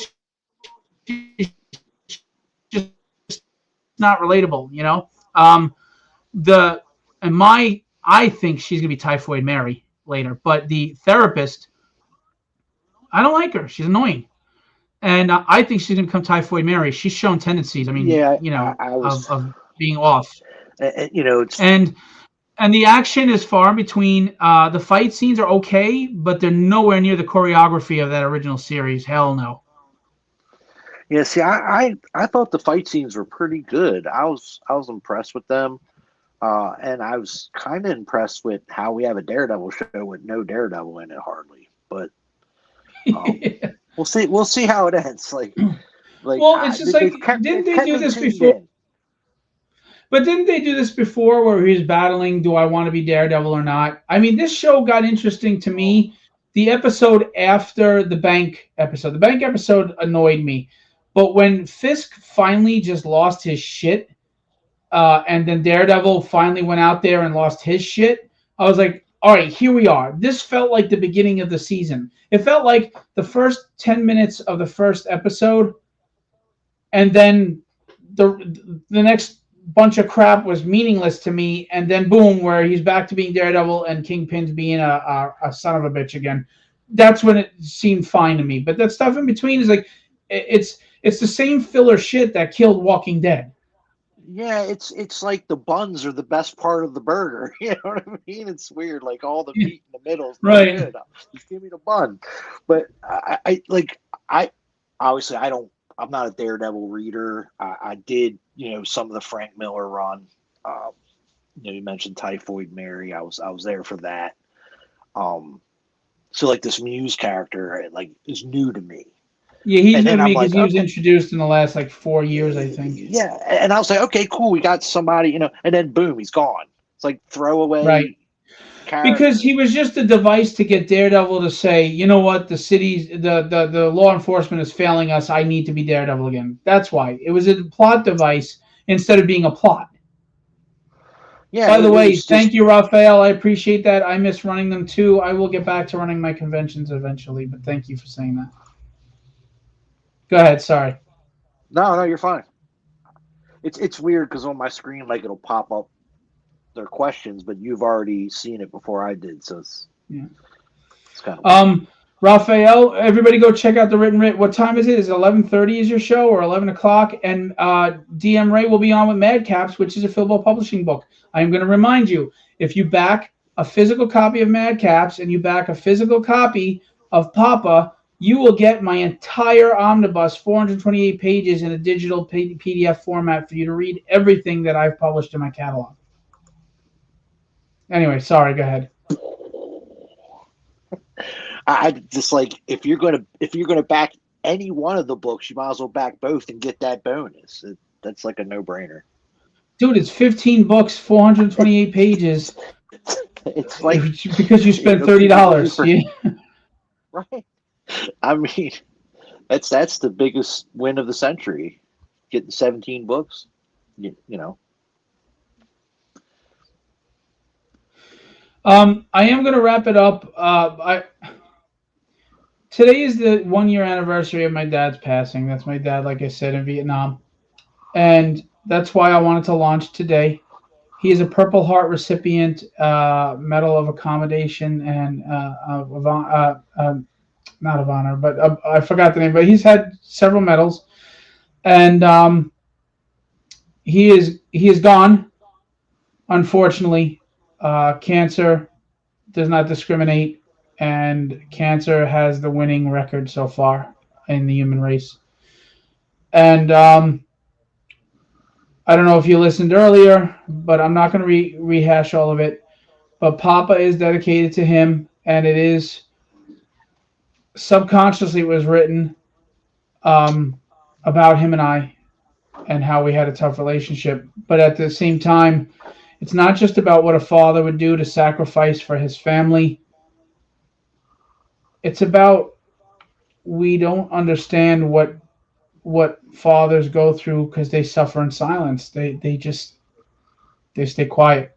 They just do what they have to do. They're duty bound. And this is a book about a 75-year-old Vietnam veteran that his family is now in danger, and he has to decide what he's going to do to help them and save them, and the sacrifices that he had been making his whole life that his son didn't even know. It's about family, it's about healing, but it's also about an actual good guy and an actual fucking bad guy. And is the good guy going to get the bad guy? Is he going to win? Is he going to do what he needs to do, save his family, and all's right in the world? Because there's mafia, there's Yakuza, there's mafia, and there's a 75-year-old man that needs to save his family. So everyone who has read it, including you, Gary, says it's written really well and like a Silver Age book. And you said it was probably my best writing to date, and I'm thankful for that. But until you back this book, you won't know. I couldn't release the entire 110 pages from my father. I failed him before he died, but I can get it out chapter by chapter now, hopefully in his honor. And hopefully he's looking down on me proud. And hopefully we can get this book out. So that's it. I'm just tired of talking about it already. And well, I also feel bad because I don't want people to think that I'm using his death or playing emotional games to try to get them to back. It's not what I'm doing. I swear. I'm just being honest with how important this is to me. But it is a good story that you'll enjoy your read. Sorry to hear about your father's passing. Tassin lost his father on December 18th, 2022. Prayers go out to you too, and I am sorry. Yeah, he asked if I'd get the book out before he died, and I didn't. So I need to get it out. I need to do this. I need to. And I know it's nobody's responsibility for that to happen but me. But a little kindness goes a long way. And at the same time, your kindness isn't fruitless because you'll get a good story to enjoy. I mean, that's all I can tell you. I'm gonna play this one last time, Gary, and then I was enjoying the talk with you, Gary. I miss my wife.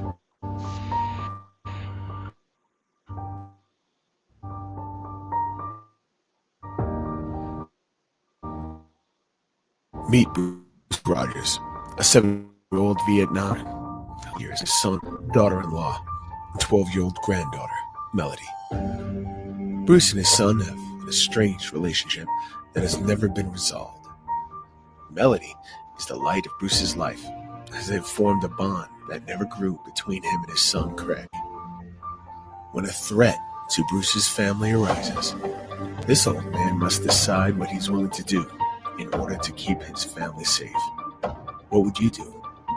What would you sacrifice for the sake of your family?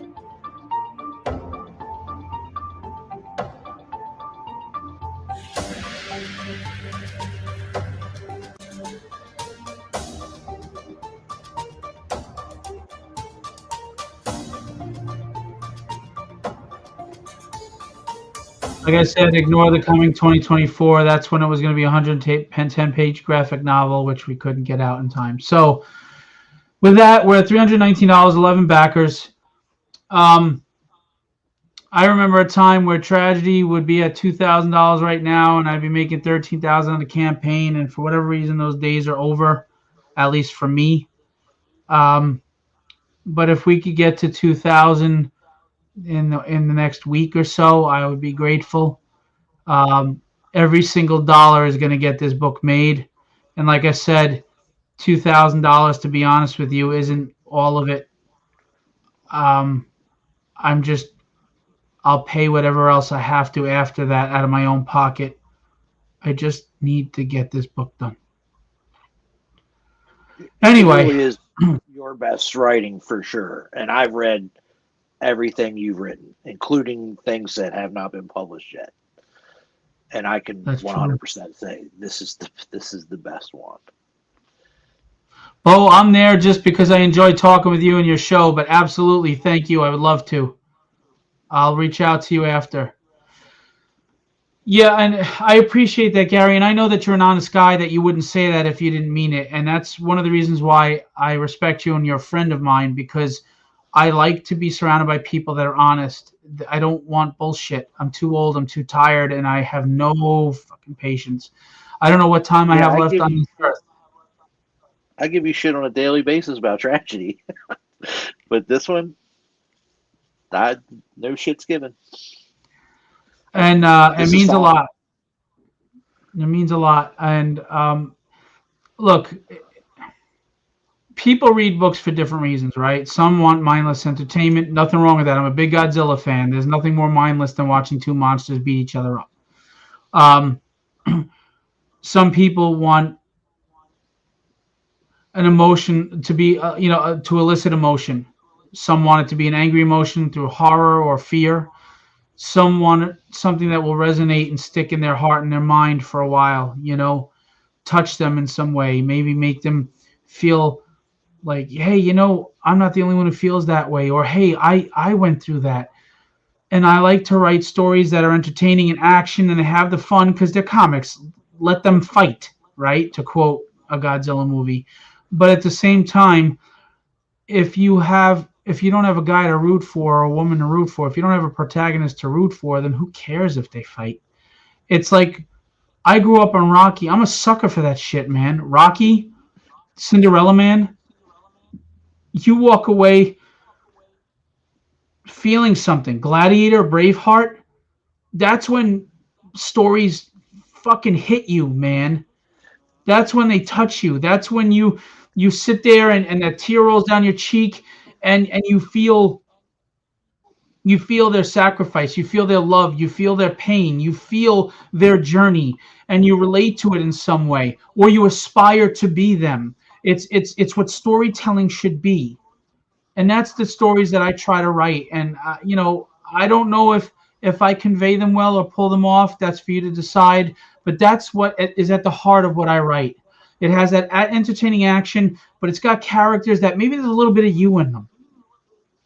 Yeah, if it moves you in a way that you either change something about your life or make decisions because of the way you felt about what you just witnessed or read or saw on the screen, that's getting it done. Yeah, and so far, every time anybody, and I'm a small publisher, but I'm not going to lie. I've sold thousands of books. I've looking at my numbers, and I went over them with someone, a professional. They're like, "That's pretty damn good for an independent publisher with hardly any capital and no marketing and to be honest with you, no tits." So, um, I I've been doing okay. Now, can I live off it? No, but I'm making more than some people make on at their jobs on this, and I'm grateful for that because of every backer. But a lot of that money goes right, all of it technically goes back into making better books and bigger books. Um, but at the end of the day, making money is wonderful, but when you have these stories that you want to get out, you just want to share them with people and you want them to experience them. And if you walk away going, it wasn't bad, it wasn't my thing, I don't get offended or hurt, it's okay. I just ask that you give it a shot because you may actually go, holy crap, man, this was really good. There's a guy that was going by the name Cyrus Purveyor on Facebook. He got hacked, so he's not on, but he did email me. He buys comics, but he would never purchase any of my books or Kickstarter. He just never did Kickstarter, right? And that's fine. It's not for everybody. And I was doing a free comic book day promotion last year, and I gave away a free PDF. He read 39 Cedar Lane. Yeah. And he loved it. He goes, holy shit, this is better than anything I've read in the last God knows how many years. Dude, I want more. And he went and he backed the Kickstarter. It was his first Kickstarter, and he backed a lot of my stuff. And he read it, and he came back. He goes, dude, I love your stuff. It's fantastic. And he was hooked. And I'm grateful for that. I'm not saying that in a braggadocious way. I'm saying that in a very humbled, grateful, appreciative way. Another person just sent me a message that they have over 100,000 comic books. They've been collecting for 40, 50 years. They read Arcane Syndicate, and they enjoyed that book so much that it's the best thing they've read in the last 10 years. That's what he said to me. I can show you. I can put it on screen right now. And when I read that, that's more to me than any dollar. I mean, we need the money to make the books. That's why we push. But for someone to work hard at their job that they probably are not happy with and spend a half hour, whatever it is of their pay to buy my book that came out of my head and to love it that much and really feel their money went somewhere good is an amazing feeling. It's, some people would get a swelled head from it. It just humbles me even more because I never forget that no one has to spend a dime on me. No one. And as far as Poppa, there's a woman I know that I know her on Facebook and I see her at shows sometimes and we joke and we goof and she's a wonderful person. Her and her husband, great people. She just donated $50. She doesn't buy comics. She put $50 on this campaign to support me, and she had just lost both her parents a year apart, I think, back to back. And for her to do that kindness, that's not something to laugh at or take advantage of. I'm going to message her and tell her that was the sweetest thing, and I hope she's not spending money that she shouldn't.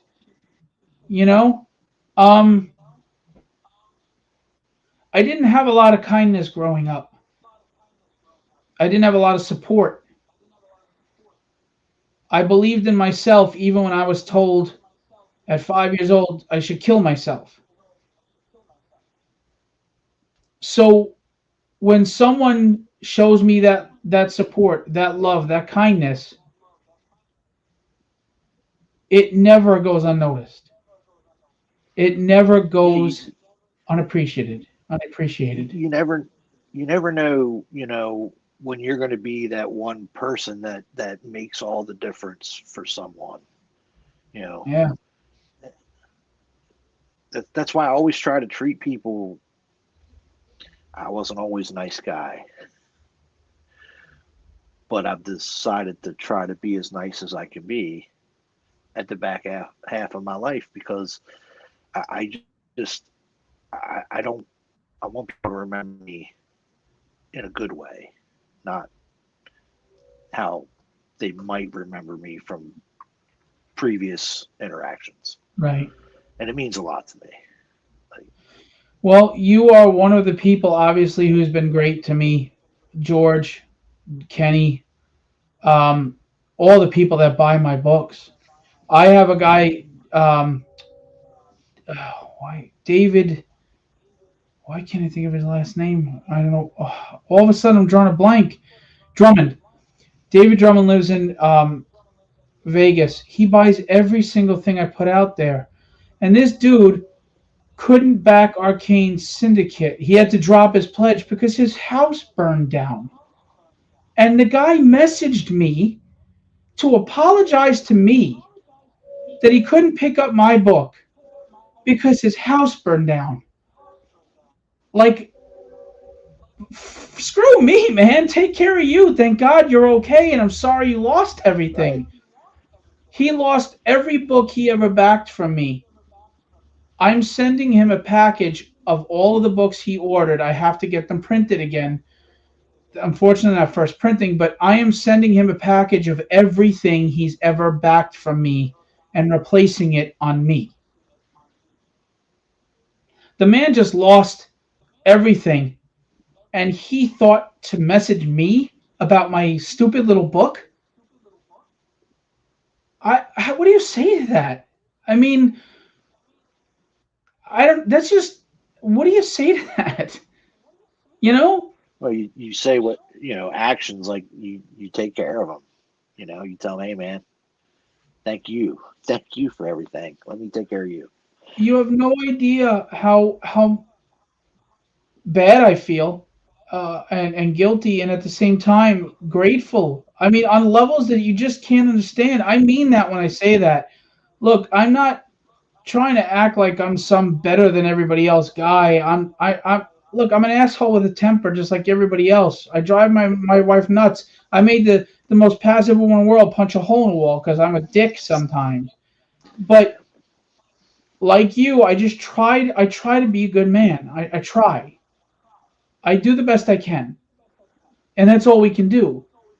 And you know, I don't ever want to be ungrateful. I don't ever want to forget what it was like to not get that love and support. Because strangers are giving me that love and support. I get more love and support from guys like Charles W. Morgan and Greg Johnston and you and the other people I mentioned and Mike Facazio and this guy David Drummond than I get from the closest people in my life. Yeah, I How mean, do you not appreciate that?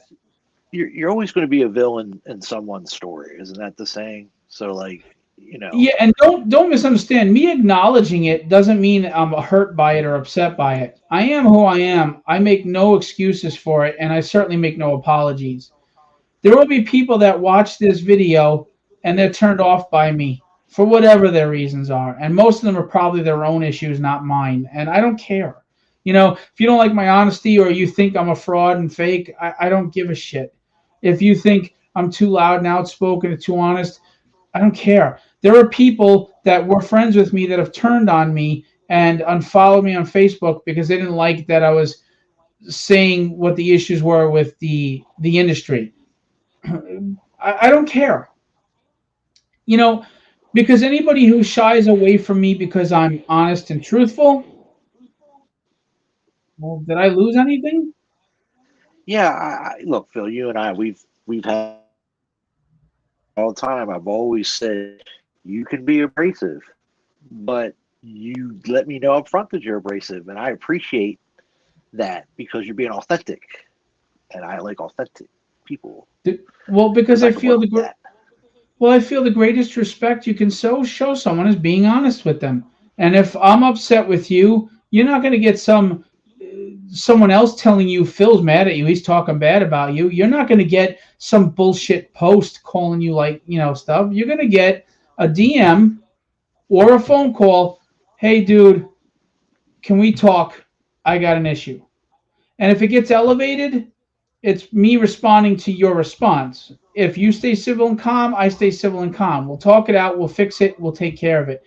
But if you come at me like an asshole, I should be better, but I'm not always. I'm human. You're gonna get asshole right back. Well, you're Irish. Yeah, exactly. I'll give you the shirt on my off my back or my foot in your ass. It's all up to you. It's just how I'm built. But I look at the same time. You and I could get into the biggest argument in the world, but I'll move on from it. We got our shit out, and as long as we're both able to take accountability for ourselves, we can move on and put it behind us. I'm a And very create forgiving. beautiful comics.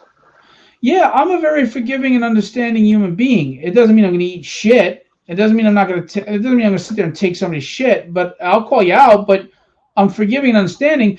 And at the same time, I'll be the first person to ask you for forgiveness if I screwed up. You call me out on my shit, and I go, "Oh crap! I didn't realize that's what I was doing. I'm so sorry." I will do that. But I do. I have a lot of haters, and it's really weird. There's an artist that he's not a huge name in the industry, but he's known and he's got a good career. And my family knows him, and he's always been great to them, and he used to be great to me. At my last show, he actually did free prints for us and stuff, and he's always cool. And out of nowhere, he turned on me, and I don't know why. And I was at a show not too long ago, and I went to him. I was like, do we have an issue? And he said, yeah. And he started to say things about me that were his opinion, but they weren't true. And then he was saying other stuff about me, and he was just pissed, but he never got to what was making him feel this way about me. And I just, all right, whatever. And then he gaslit me, and he tried to project on me, and he tried to psychoanalyze me like he knows who I am, and he doesn't. He's clueless on that. But, there's an ego there. There's an arrogance. And I still don't really know why this guy turned on me. But I'm not going to lose sleep over it.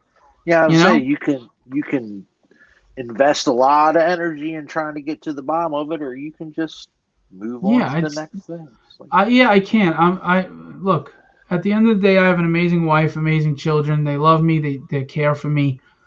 They've got my back. And I've got friends that even if we argue, even if we have our outs here and there, they're there. And they're good to me. And I try to be good to them. And I appreciate them. And I don't let... People have a tendency of letting the 10% bad outweigh the 90% good, or make you forget the 90% that was good prior to that incident. I won't do that. I won't do that. My cat is trying to sleep on top of my monster book of monsters. He's trying to join. Well, anyway, we're at 0 video viewers at this point, and guys like Omnibo, by the way, I appreciate too the support they've given, and I can't say enough to him. So thank you. But and thanks. I don't know if Tassin's here still, but thank you for joining in the conversation, and I appreciate you. But Gary, you're a good man. You're a good friend. You're a great inker. I appreciate you and everything you've done, and you continue to do. I enjoy working with you. I look forward to working with you more. Retire already, damn it. And I look forward to seeing what you and Alex are going to do on Poppa. Have fun storming the castle. I had to steal that from you. Absolutely. So I am going to leave you with what I always leave you with. I'll do the first part. You do the second part. All right. Oh no, you got it. It's all you, man. I already butchered it. All right. Be legendary and have fun storming the castle.